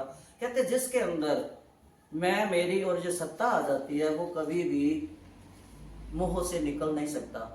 वो आगे आगे और जड़ता में फंसता जाएगा और मृत्यु लोक में जाता जाएगा, जन्म मरण के चक्कर में जाता जाएगा। क्यों? जैसी उसकी इच्छा होगी वैसी उसको जन्म मिलेगा। और भगवान वैसे बोलते हैं, फिर जब वो इंद्रियों के सुख जो तेरे को चाहिए, जो तेरे को नहीं मिले, जिसकी तृष्णा करते, जिसकी इच्छा करते तू मरा है, जब भोगले मैं तेरे को आजाद किया, दिया तेरे को सब, आपसे ज्यादा दूंगा जब भोग के आएगा। भगवान कहते मैं कुछ नहीं करता। और वो कहते हैं जब भगवान को वही वासुदेव सर्वम वासुदेव सर्वम, जो सब जगह भगवान को समझने लग जाते हैं, भगवान को मानने लग जाते हैं, भगवान को जानने लग जाते हैं। कहते हैं हे अर्जुन, वो यज्ञ में पूती डालने के समान अगर कोई छोटा सा कर्म भी मेरे को अर्पण करके करता है, मानो जैसे यज्ञ में पूती दी है, मैं उसको स्वीकार कर लेता हूँ। और जब मनुष्य अपने को भोगों का भोगता मान लेता है कि मैं भोगता हूँ, संग्रह का स्वामी मान लेता है कि ये मैंने इतनी संपत्ति इकट्ठी की, ये मेरी है, ये मैंने की, तो जो स्वामी मान लेता है वो क्या होता है? फिर उसी में उलझ जाता है, मेरी मेरी करते। एक बार किसी के घर साधु जाता था, पहले उसका दादा था वहाँ पर, संतों की सेवा करता था। फिर उसके दादा चले गए, भगवान को प्यारे हो गए, उसके पिताजी थे। अब पिताजी चले गए, वो लड़का था, तो उस लड़के ने कुछ ऐसे अहंकार पूर्ण बात की साधुओं से। तो साधुओं ने बोला कि जिस वंश में हम सदा से आ रहे हैं, जो वंश साधुओं का प्रेमी है, साधुओं का वो आदर भाव करने वाला है, भोजन कराने वाले हैं, उनके घर में अगर है तो थोड़ी उनको सुधारना चाहिए। तो साधुओं ने बोला बेटे इधर आ। पहले वो बुजुर्ग नहीं मेरे को दिखाई दे रहे, उनको तो पता था, उन्होंने सारा उसका हुलिया बता दिया, भी ऐसे थे ऐसे थे। बोलते हाँ मेरे पिताजी से सुना हुआ है, वो मेरे दादाजी थे। बोलते अच्छा, तो वो भी नहीं मेरे को दिख रहे। फिर उसके पिता का हुलिया बता दिया। बोलते वो भी नहीं दिख रहे मेरे को। कहते हाँ उनको भी 2-4 साल हो गए, पूरे हो गए, वो भी भगवान को प्यारे, वो मेरे पिताजी थे। बोलते अच्छा, तो तू उनका बेटा है? बोलते हाँ। बोलते दादाजी चले गए, पिताजी चले गए, तो तू यही रहेगा? कुछ सालों बाद जब फिर आएंगे, तो फिर जब तेरे बच्चे, उसके बच्चे को बुलाया बेटा इधर आ। अब जब कोई आएगा तो फिर तू ये कहेगा ना, कोई पूछेगा तो बोलेगा हाँ मेरे पिताजी स्वर्ग, उस बच्चे की आंख खुल गई। तो कहते हैं भगवान के रास्ते पर चलने लगा, थोड़ी जैसे बच्चा कोई गड़बड़ करता है, माँ बाप समझा देते हैं ना, पहले मार के समझाएंगे, प्यार से समझाएंगे, किसी तरह ये बच्चा सुधर जाए, सुधारने की कोशिश करते हैं। ऐसे ही जो हमारा असली माता पिता है, जो हमारा धाता है, विधाता है, वो भी हमारे को सुधारने की कोशिश करते हैं कि मेरा बेटा पतन में ना जाए। उसको गुरु भेज देंगे, उनको ये हिंदू टेम्पल दे देंगे, भी जाओ बैठो वहां पर, दे देंगे ना, वो कोई ना कोई रास्ता दे देते हैं। तो भगवान कहते हैं मैं पतन नहीं होने देता, लेकिन फिर भी अगर उसके बावजूद भी कोई धक्के से मेरा हाथ छुड़ा कर जाता है, संसार में फंसता है, तो फंसता रहे। फिर उसके आगे तो उसके लिए तो यही है, जन्मना और मरना, जन्मना और मरना। भगवान कहते हैं जो सकाम भाव से देवताओं का पूजन करते हैं, पूजन करने पर देवताओं को मिल जाते हैं, यही फल है उनका, भूत भूतों में मिल जाते हैं। फिर भगवान अर्जुन कहते हैं फिर आपका बहुत मुश्किल है। बोलते नहीं नहीं। फिर भगवान कहते हैं नहीं, मैं सरल से सरल हूँ। फिर भगवान कितना सुंदर श्लोक देते हैं अर्जुन को, पत्रम पुष्पम फलम तोयम यो में भक्त्या प्रयच्छति। हे अर्जुन मैं बहुत सरल हूँ। पानी के लोटे में आप डालता ना तुलसी का पत्ता, भगवान कहते हैं मुझे पत्रम पुष्पम फलम तोयम, मैं सिर्फ एक जल की चम्मच से उसमें एक तुलसी के पत्ते से रीत जाता हूँ। जो ऋतु फल वो छोटा सा शबरी बेर खट्टे, जंगल में जो जंगली बेर थे, अभी बाजार में जो बिकते हैं वो तो मोटे मोटे होते हैं, वो खट्टे खट्टे बाजारी जंगली बेर भगवान रीझ गए। भगवान कहते हैं पत्रम पुष्पम फलम तोयम, फल से फूल से रीझ जाता हूँ। मैं कुछ भी नहीं कहता कि मेरे लिए इतने बड़े आडंबर करो, इतने बड़े पकवान बनाओ, यज्ञ करो, हवन करो, नहीं। बहुत सरल, बहुत आसान उपाय मेरा मिलने का, पत्रम पुष्पम फलम तोयम, है ना। तो कहते मैं बहुत आसानी से मिल जाता हूँ, बहुत सुगम रास्ता है मेरे लिए। एक भाव और प्रेम, प्रेम और भाव से जो इन नियमों का पालन करता है, श्रद्धा से जो जल भी अर्पण कर देता है, मैं उसी से खुश हो जाता हूँ और उसको उस जल के बदले उसके घर में भंडार खोल देता हूँ। तो भगवान कहते हैं अगर कोई बालक भक्ति करते करते भूल जाता है, भक्ति करते करते कोई भूल भी जाता है, तो जैसे भोला कोई कैसे, जैसे कोई बच्चा है, अब वो खा रहा है, बच्चे को देखा कभी, वो गंदी चीज भी नीचे से उठा के खा जाएगा, उसको नहीं पता कि ये गंदी है। हम बोलते हैं ना ये नहीं खाना, गंदी है, फेंक दे इसको, लेकिन बच्चा इतना भोला है, उसको सिर्फ वो चीज दिख रही है खाने वाली, उसको ये नहीं दिख रहा कि ये गंद में पड़ी है या गंदी जगह में पड़ी है। तो भगवान कहते हैं जैसे वो भोला बच्चा गंदी चीज उठा के खा जाता है, ऐसे ही मैं भी भोला बन जाता हूँ। अगर कोई भोलेपन में मेरे को कोई गलत चीज भी चढ़ा जाता है, झूठी भी चढ़ा जाता है, तो मैं वो भी स्वीकार कर लेता हूँ उस भोले बच्चे की तरह।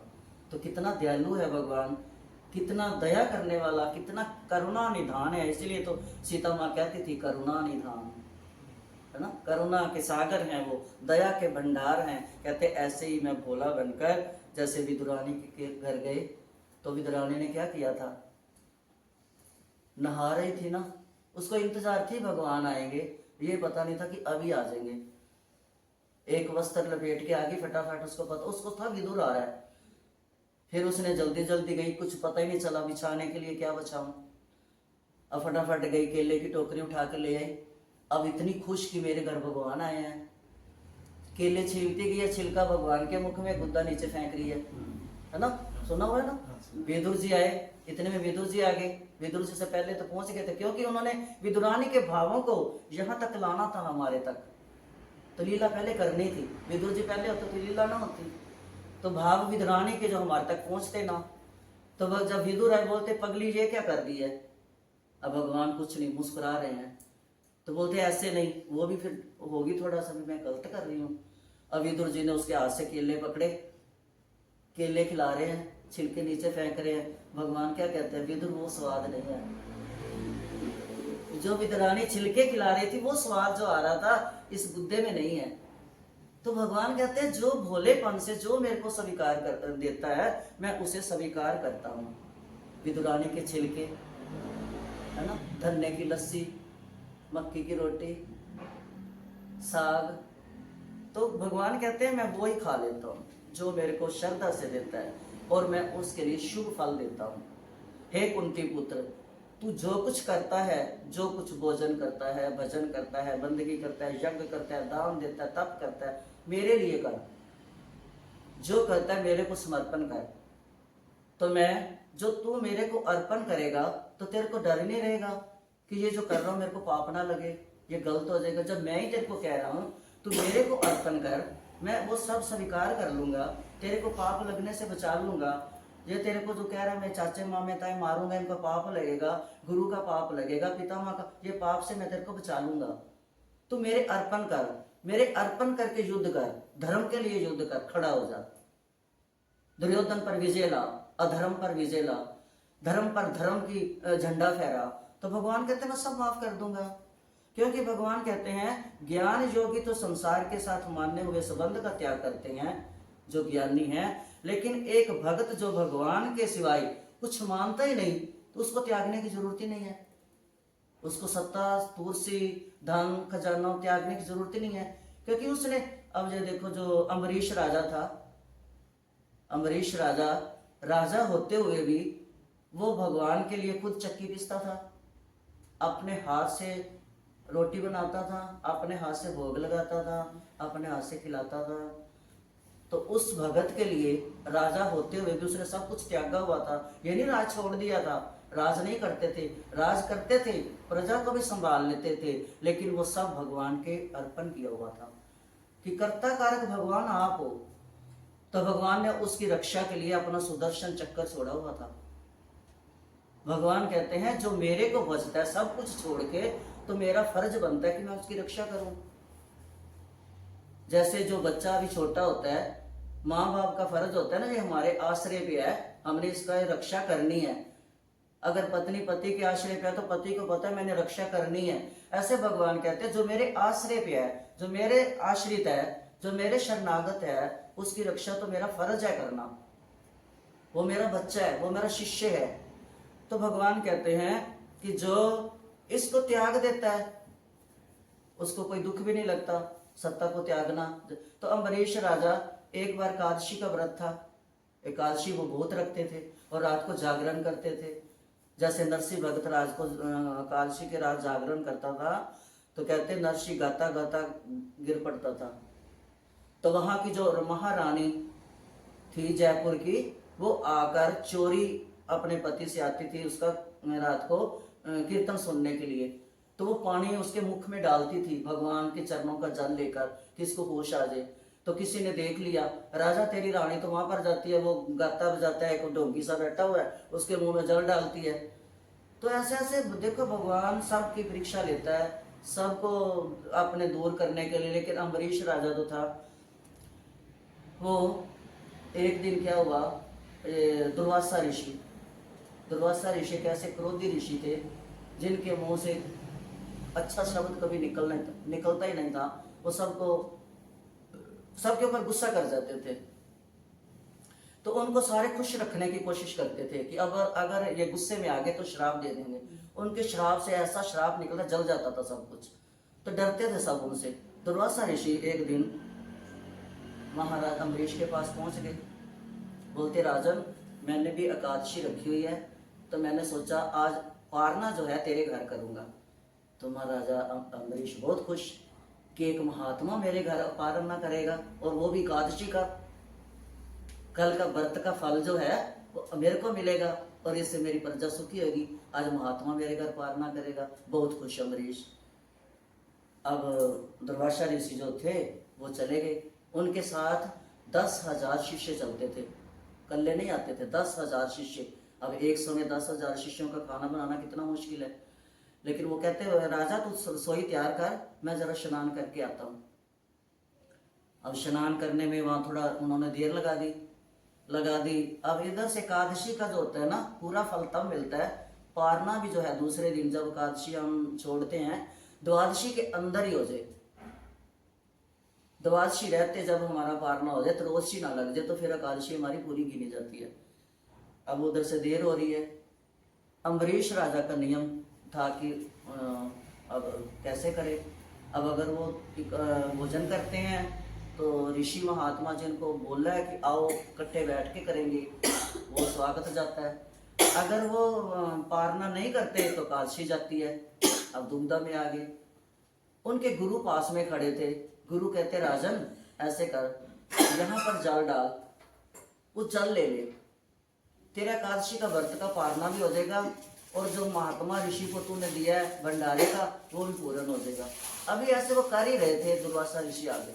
बोलते राजन तूने मेरा अपराध किया है, मेरा निरादर किया है, मेरे को क्या कर, और तू पहले पारना कर चुका। बोलते मैंने अन्न नहीं खाया, मैं तो ये गुरु ने भी बहुत समझाया कि मैंने किया है, लेकिन वो दुर्वासा ऋषि कहाँ माने। दुर्वासा ऋषि जैसे उसको शाप देने लगे, और शाप जो भगवान ने अपने भगत के लिए सुदर्शन चक्कर छोड़ा हुआ था रक्षा के लिए, देखो भगवान अपने भगत की कैसे रक्षा करते हैं। वो दुर्वासा ऋषि के पीछे, ये मेरे भगत को, तुम इतना वो सत्यवादी भगत है और उसने कोई गलत भी नहीं किया, और तुम उसको श्राप देने लगे। अब दुर्वासा ऋषि डर के मारे आगे और सुदर्शन चक्र पीछे। अब देख रहे हैं पीछे, अब त्राही माम कर रहे हैं, बचाओ। गए शंकर जी के पास, शंकर जी मुझे बचा लो, सुदर्शन चक्र मेरे पीछे आ रहा है, मेरे को मार रहा है। तो भगवान शंकर बोलते, शंकर ने देख लिया तो शंकर और विष्णु की तो एक ही बात होती है। शंकर जी बोलते नहीं नहीं, मेरी हिम्मत नहीं है कि मैं विष्णु भगवान के सुदर्शन चक्र को रोक लूं। तो बोलते फिर ब्रह्मा जी के पास गए, ब्रह्मा जी बोले नहीं। ब्रह्मा जी बोले जा विष्णु के पास जा, जिसका चक्कर है। विष्णु के पास गए, विष्णु जी आंख बंद करके लेटे, लक्ष्मी शरण चाप रही है और बोले अपना सुदर्शन चक्र। भगवान सोन ही नहीं रहे, मुस्कुरा रहे हैं, बोलते भगवान जल्दी करो, वो देखो मेरे को मार रहा है। भगवान ने आंख खोली, बोलते राजन मैं कुछ नहीं कर सकता। महात्मा जी प्रणाम, मेरा दंडवत आपको, क्योंकि ब्राह्मणों को बहुत मानते थे भगवान, है ना। कहते मेरा मुख है, ब्राह्मण के तो चरण, सुदामा के चरण धो के पिए ना।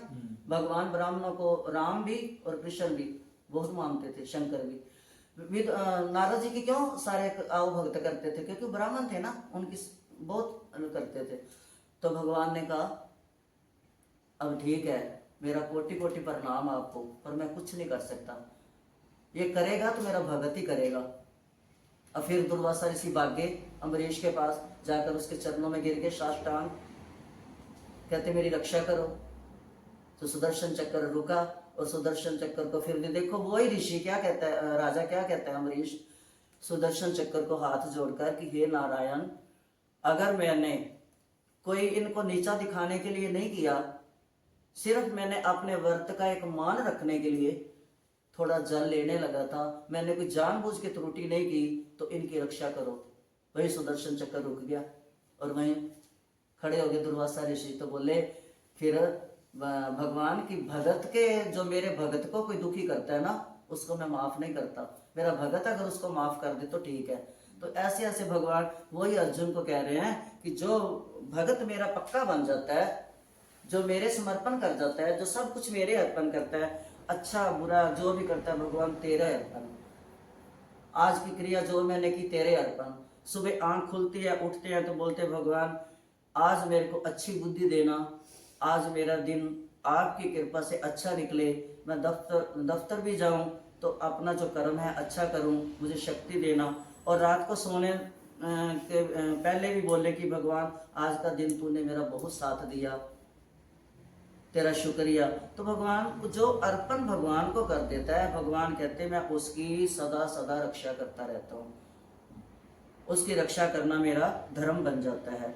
तो फिर कहते हैं शुभ शुभम फलेयम मोक्ष से कर्म बंधने, कि जो शुभ कर्म करता है, जो मेरे अर्पण कर देता है, वो कर्म में बंध नहीं सकता, उसको कर्म बांधेंगे नहीं, क्योंकि जिसने मेरे अर्पण कर दिया वो बंधेगा कैसे, उसमें कलमश आएगी नहीं, उसमें अहमता आएगी नहीं। तो कहते वो अशुभ भी नहीं करेगा, जिसको शुभ अशुभ का ज्ञान ही नहीं, जो इससे ऊपर उठ चुका है, जो कहता है कि सब कुछ भगवान तेरे अर्पण, तो बंधेगा कैसे। जो बंधेगा नहीं उसको छुड़ाने की जरूरत भी नहीं है, क्योंकि वो तो बंधा ही नहीं है। तो कहते हैं भगवान वो मुक्त हो जाता है, अपने कर्मों के फल से मुक्त हो जाता है। ऐसे अपने सही सब कुछ मेरे अर्पण करने वाला और सबसे सर्वथा मुक्त हुआ, तू मुझे प्राप्त हो जाएगा। तू भी ऐसे ही मुझे प्राप्त होगा अगर तू ये मान ले कि जो कुछ मैं कर रहा हूँ भगवान के लिए कर रहा हूँ, धर्म के लिए कर रहा हूँ। तो युद्ध करना तेरे को पाप नहीं लगेगा, उठ खड़ा हो और युद्ध कर। शुभ अशुभ को त्याग दे, जय पराजय त्याग दे, हानि लाभ त्याग दे। भगवान कितना सुंदर कहते हैं। फिर कहते हैं समोहम सर्वभूतेषु नामे देशो अस्ति न प्रिय, कि जो मैं संपूर्ण प्राणियों में समान हूँ, मैं किसी से भेदभाव करता ही नहीं हूँ। लोग कह देते हैं कि भगवान ने हमारा जो ये किया, भगवान ने हमारा सब। भगवान कहते हैं मैं तो सबको सम्मान देखता हूँ, मेरा कोई द्वेष ही नहीं है, मैं किसी से द्वेष नहीं करता, ना कोई मेरे को प्रिय है ना अप्रिय है। परंतु जो प्रेम पूर्वक मेरा भजन करते हैं मैं उनको भजता रहता हूँ, जो मेरे को याद करते हैं मैं उनको याद करता हूँ, मैं द्वेष किसी से करता ही नहीं। तो भगवान कहते हैं मनुष्य भगवान को अपनी वस्तुएं तथा क्रिया अर्पण करे अथवा ना करे। कहते करे तब भी ठीक है, ना करे तब भी ठीक है, मेरे को कोई फर्क नहीं पड़ता। बस ये जो मेरे अर्पण हो जाता है मैं उसको पकड़ लेता हूँ, ना करे तो मैं धक्का भी नहीं करता किसी को। मैंने तो दो रास्ते बताए हैं, सकाम और निकाम, निष्काम भक्ति और कर्म भक्ति। संसार के लिए कुछ मांगने के लिए करोगे वो भी मैं दे देता हूँ जो तुम मांगते हो, अगर मेरे लिए करोगे तो मैं निष्काम भक्ति भी स्वीकार कर लेता हूँ, वो तो तुम्हारे हाथ है।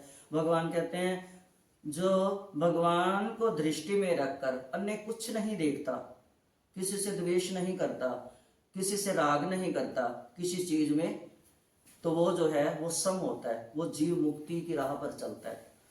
भगवान की नहीं विषमता जीव करता है, भगवान नहीं। भगवान तो किसी से कुछ नहीं करते, कहते मैं तो किसी से ना लेता हूँ, ना किसी का अच्छा ना किसी का बुरा, मैं तो निर्लेप खड़ा हूँ कमल की तरह, जैसे कमल कीचड़ में निर्लेप है। मैं तुम्हारे कर्मों का इधर उधर देता रहता हूँ, मैं तो कुछ नहीं करता। तो भगवान कहते जो प्रेम पूर्वक भजन करते हैं वे भगवान में और भगवान उनमें समा जाते हैं। प्रेम, क्योंकि भगवान कृष्ण है ही प्रेम का अवतार, तो वो प्रेम ही मांगते हैं सबसे कि मेरे को प्रेम करो। प्रेम ही गीत है ये। इतनी लड़ाई में, इतने दुख में भी भगवान अर्जुन प्रेम से प्रश्न पूछ रहा है और भगवान प्रेम से उत्तर दे रहे हैं। कोई लड़ाई झगड़े गुस्से से नहीं कर रहे, कोई गाली गलौच नहीं दे रहे, प्रेम से प्रश्न पूछ रहे हैं, प्रेम से उत्तर दे रहे हैं। इसीलिए इसका नाम प्रेम गीता है ना। इसलिए इसको नाम प्रेम शास्त्र कह सकते हैं, क्योंकि भगवान तो है ही प्रेम की मूर्ति। पृथ्वी में जल सब जगह रहता है। कई बार हम मान लो जैसे नलका, हमने पहले नलके लगते थे, मान लो हमने नलका लगाना है, हमने 10 यहाँ पर खोद दी है, 10 फुट लगा लो, फिर हम सोचे नहीं यहाँ नहीं निकलेगा पानी, दूसरी जगह खोद लिया, 10 फुट वहाँ से खोद दिया, 10 फुट वहाँ से खोद दिया, 10-10-30 फुट हो गया, फिर चौथी जगह चलेगी, 40 फुट हो गया। 40 फुट अगर 100 फुट पे पानी आ रहा है नीचे, तो 40 फुट की मेहनत बेकार गई ना। अगर उसी एक जगह कोई हम 100 फुट तक खोद लेते, जगह जगह खोदने की बजाय, तो पानी आ जा, पानी तो वही है 100 फुट नीचे, चाहे हम जगह जगह खोद रहे हैं, वो मेहनत बेकार कर रहे हैं। ऐसे भगवान कहते हैं कि मैं हूं, मेरी सत्ता है, मैं ही भगवान हूं, मैं ही सृष्टि रचता हूं, मैं ही सब में हूं, जल में थल में। अगर कोई मान लेता है 100 फुट की तरह एक जगह पे अड़ जाता है, एक जगह मतलब मेरे और, है ना, और जो जगह जगह 10-10 फुट वो समझो कहीं और भाग रहा है। तो भगवान कहते हैं जो सीधा मेरी तरफ आ जाता है उसका रास्ता सुगम, मेहनत कम और पकड़ पक्की हो जाती है। तो भगवान कहते हैं अनन्य भाग तभी होता है जब एक भगवान के सिवाय अन्य किसी का आश्रय ना ले। इतना पक जाए, इतना पक जाए कि भगवान तेरे सिवाय कुछ है ही नहीं। मारेगा तब भी तू, लाभ करेगा तब भी तू, हानि करेगा तब भी तू, अच्छा करेगा तब भी तू, बुरा करेगा तब भी तू, सब कुछ तू ही है, मैंने तो तेरे ऊपर डाल दिया। एक रामायण में बहुत अच्छी छपाई है, सबके ममता ताग बटोरी। सब इच्छाओं को एक रस्सी की तरह बटकर वो डोरी भगवान के चरणों में बांध दो, तो भगवान हर इच्छाओं को पूर्ण करेगा। सबके ममता ताग बटोरी।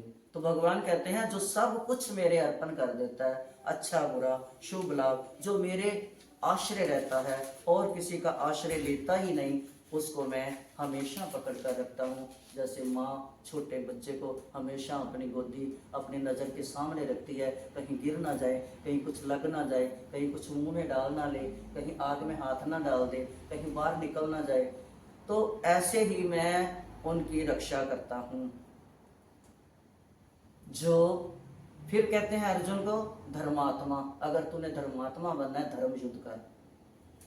तो भगवान कहते हैं जब मनुष्य संसारिक दुखों से घबरा जाता है, उन्हें मिटाने में अपने को सोचते कमजोर, निर्बलता समझता है, मिटा नहीं सकता, अनुभव करता है मिटाने की, मैं ये दुख मिटा लूं, लेकिन मिटा नहीं पाता, कोई उलझन सुलझा नहीं पाता, तो क्या भगवान कहते हैं कि निरंतर रहने वाली शांति को प्राप्त हो जाता है। कहते तो कौन तहे प्रति जाने नाम में भक्त है प्रणश्यंती।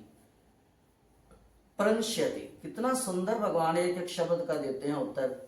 शांति को प्राप्त हो जाता है, हे कुंती नंदन मेरे भगत का पतन नहीं होता, उसको मैं कभी भी गिरने नहीं देता।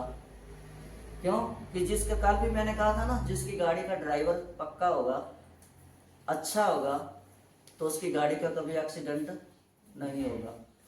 तो ये जो भगवान जिसके गाड़ी के ड्राइवर बनेंगे जीवन की गाड़ी के, तो वो कहाँ इधर उधर जा सकेगा, उसका पतन कैसे होगा, उसका एक्सीडेंट कैसे होगा, वो कभी हो ही नहीं सकता।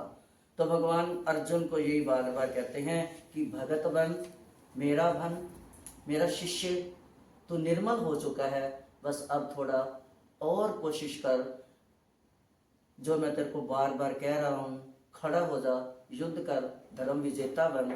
बस ये एक प्रतिज्ञा कर ले, भगवान की प्रतिज्ञा को टाल मत।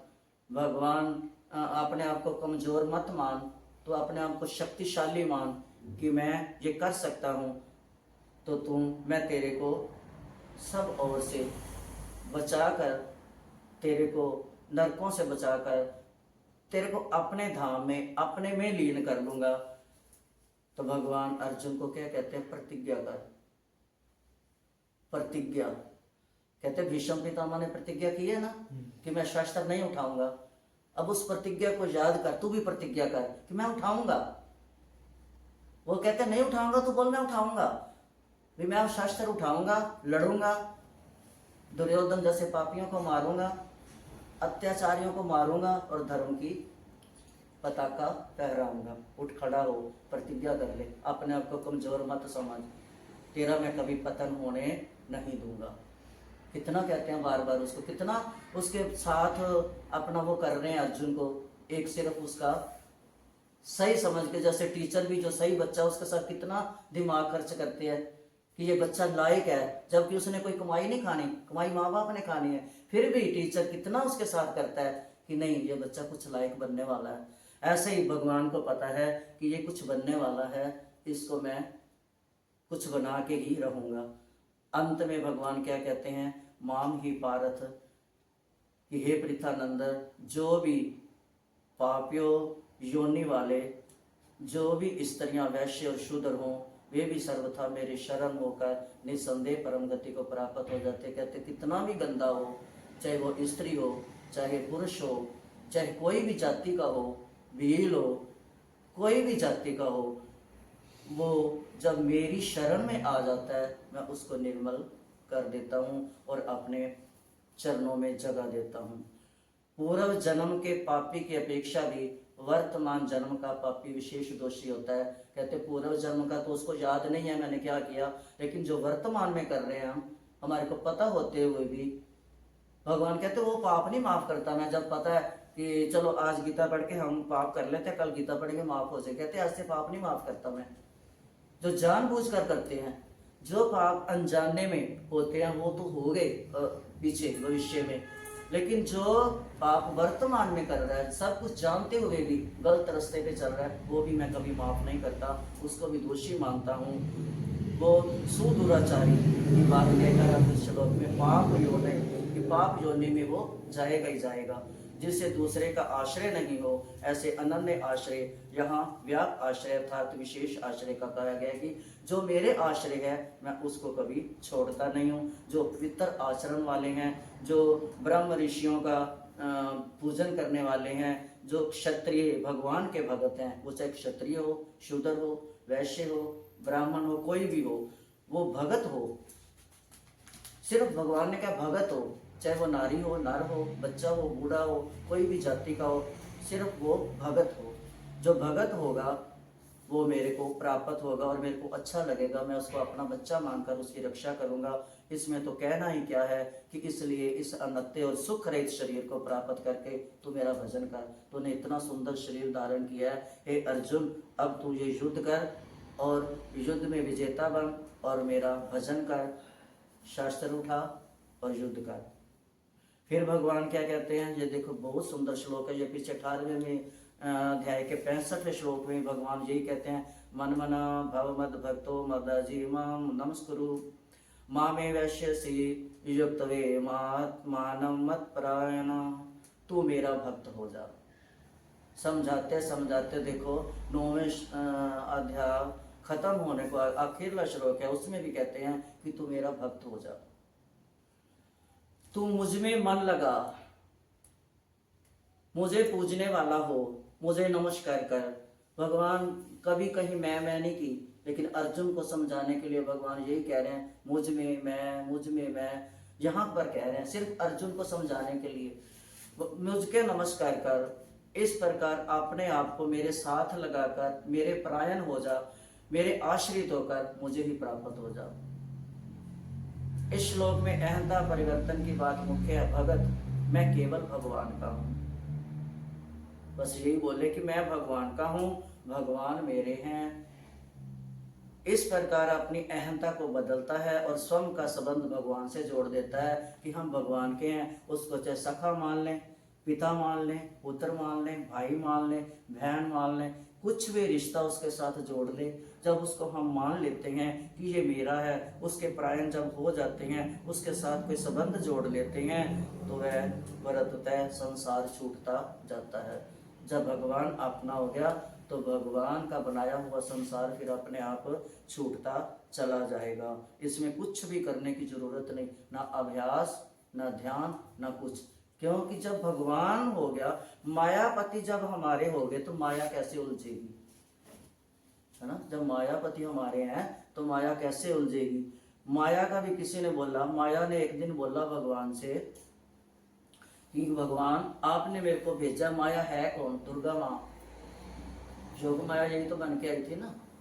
दुर्गा माँ है योग माया, लेकिन दुर्गा वैष्णवी में जाए, जो इसकी योगनियाँ हैं, जो माया करते हैं, कहते हैं ना मेरी ही योगनियाँ बनेगी बीमारी, घर घर जाकर बीमारी के रूप में सबको तंग करेंगी। माँ दुर्गा तो वैष्णवी है, लेकिन जो इनकी योगनियाँ आगे चलती हैं, जिनको भेजते हैं, वो योग माया योगनियाँ होती हैं। तो भगवान ये कहते हैं कि जिनको योग माया ने कहा एक बार माया ने कि भगवान मेरे को आपने भेजा है, मैं तो बहुत दुखी हो गई हूँ।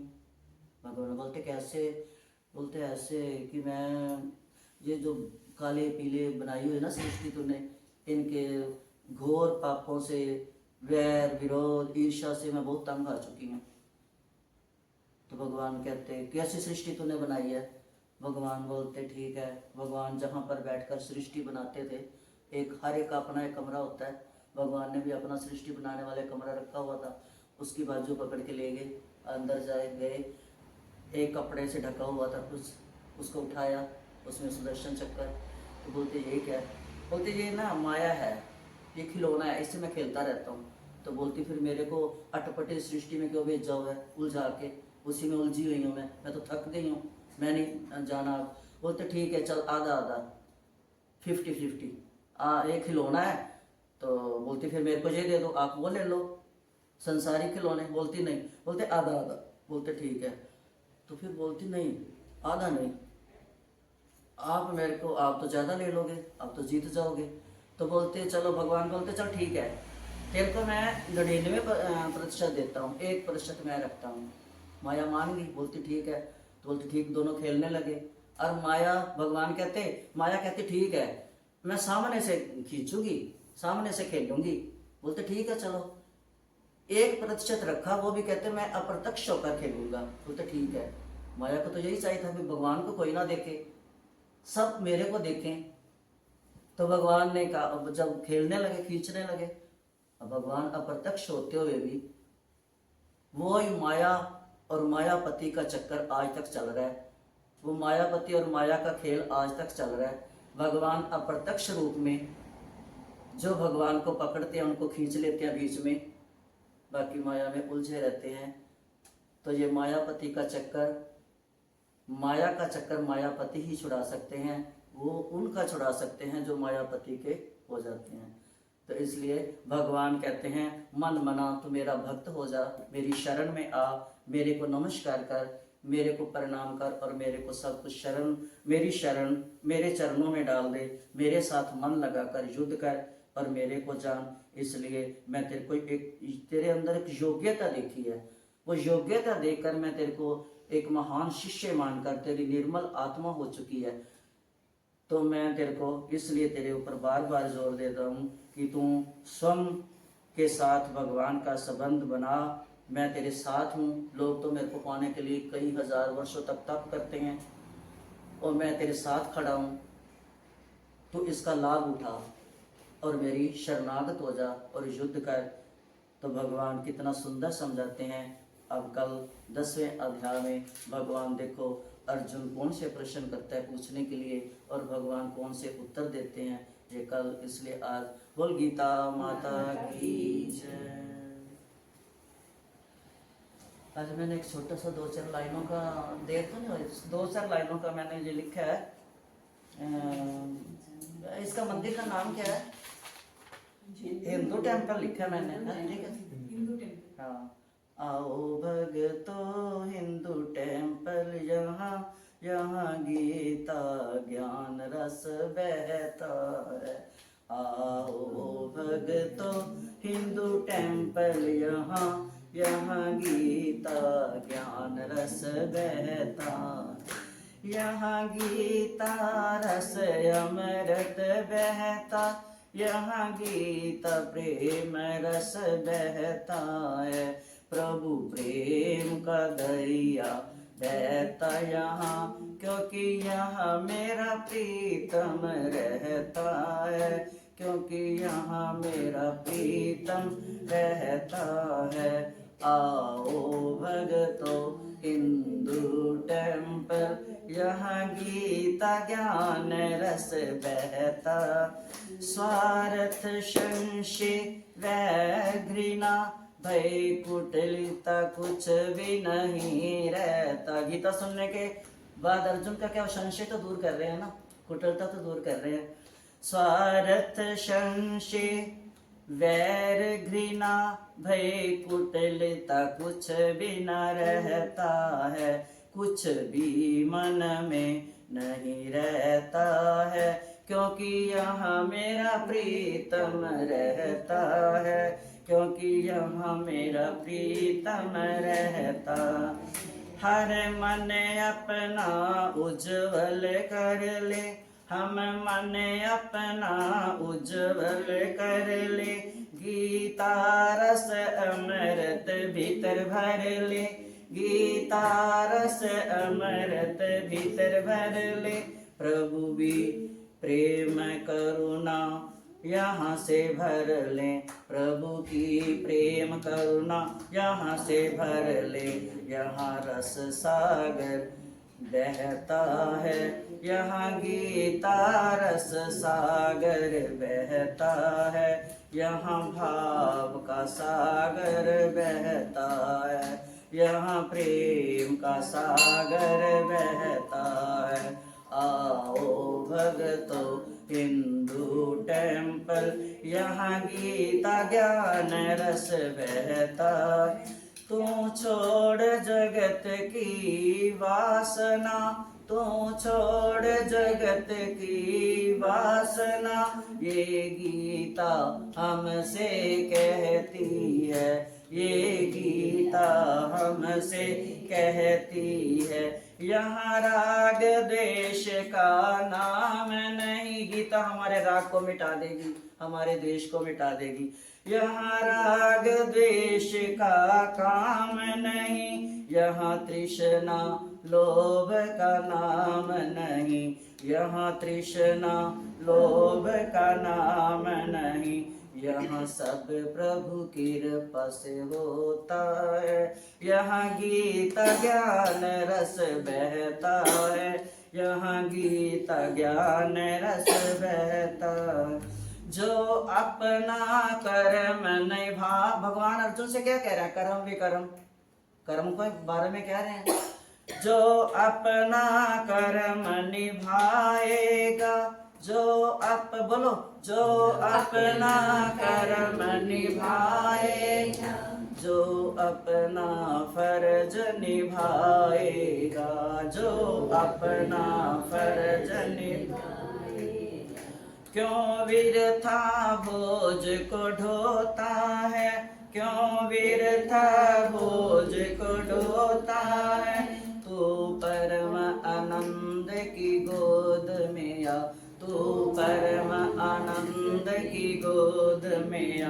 तेरा मालिक तुझसे कह, क्योंकि हमारे मन के अंदर बैठा हुआ है हमारा परमात्मा। हम एक घर बनाते हैं, उसमें एक कमरा रखते हैं भगवान के, छोटा हो तो छोटा सा रख लेते हैं। भगवान के बिठाने के लिए हम आज भी अपने घर में जगह रखते हैं। तो जिस भगवान ने ये देह रूपी घर बना के भेजा है, उसने भी अपने लिए एक छोटा सा कमरा अंदर रखा हुआ। क्या है? दिल।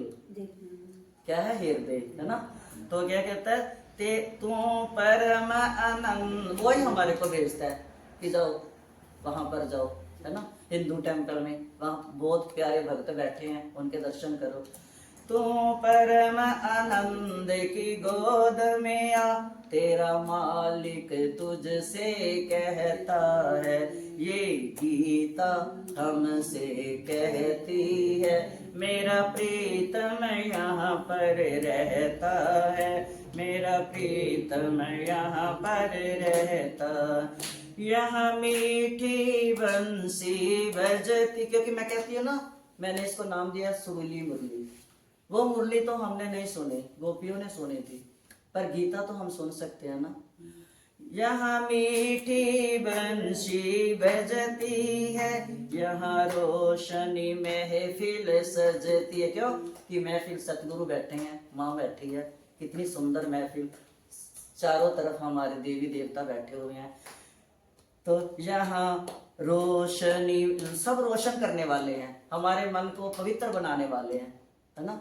यहाँ रोशनी महफिल सजती है, यहाँ रिम झिम वर्षा होती है, गीता के श्लोकों की। यहाँ रिम झिम वर्षा होती है, स्वार्थ की दुनिया खोती है, यहाँ मस्ती भरी बहारें हैं, यहाँ मस्ती भरी बहारें हैं, यहाँ मिलते सकल सहारे हैं, यहाँ मिलते सकल सहारे हैं, यहाँ प्रेम के झरने बहते, क्योंकि गुरु महाराज की वाणी से कुछ झरने झरेंगे, माँ की कृपा के कुछ झरने झरेंगे, है ना। और भगवान कृष्ण की, गणपति की सारे बैठे हुए ना, अलग अलग झरने जब झरेंगे, उन झरनों की बूंदें जब हमारे ऊपर पड़ेगी, वर्षा पड़ेगी, तो क्या होगा। यहाँ प्रेम के झरने बहते हैं, यहाँ प्रेम के झरने बहते हैं, क्योंकि मेरा प्रीतम यहाँ रहता है, क्योंकि मेरा प्रीतम यहाँ रहता। 9 विषय द्वार तू बंद कर ले, 9 इंद्रियों को रोक लो, 10वां मन तो अपने आप ही रुक जाएगा, है ना।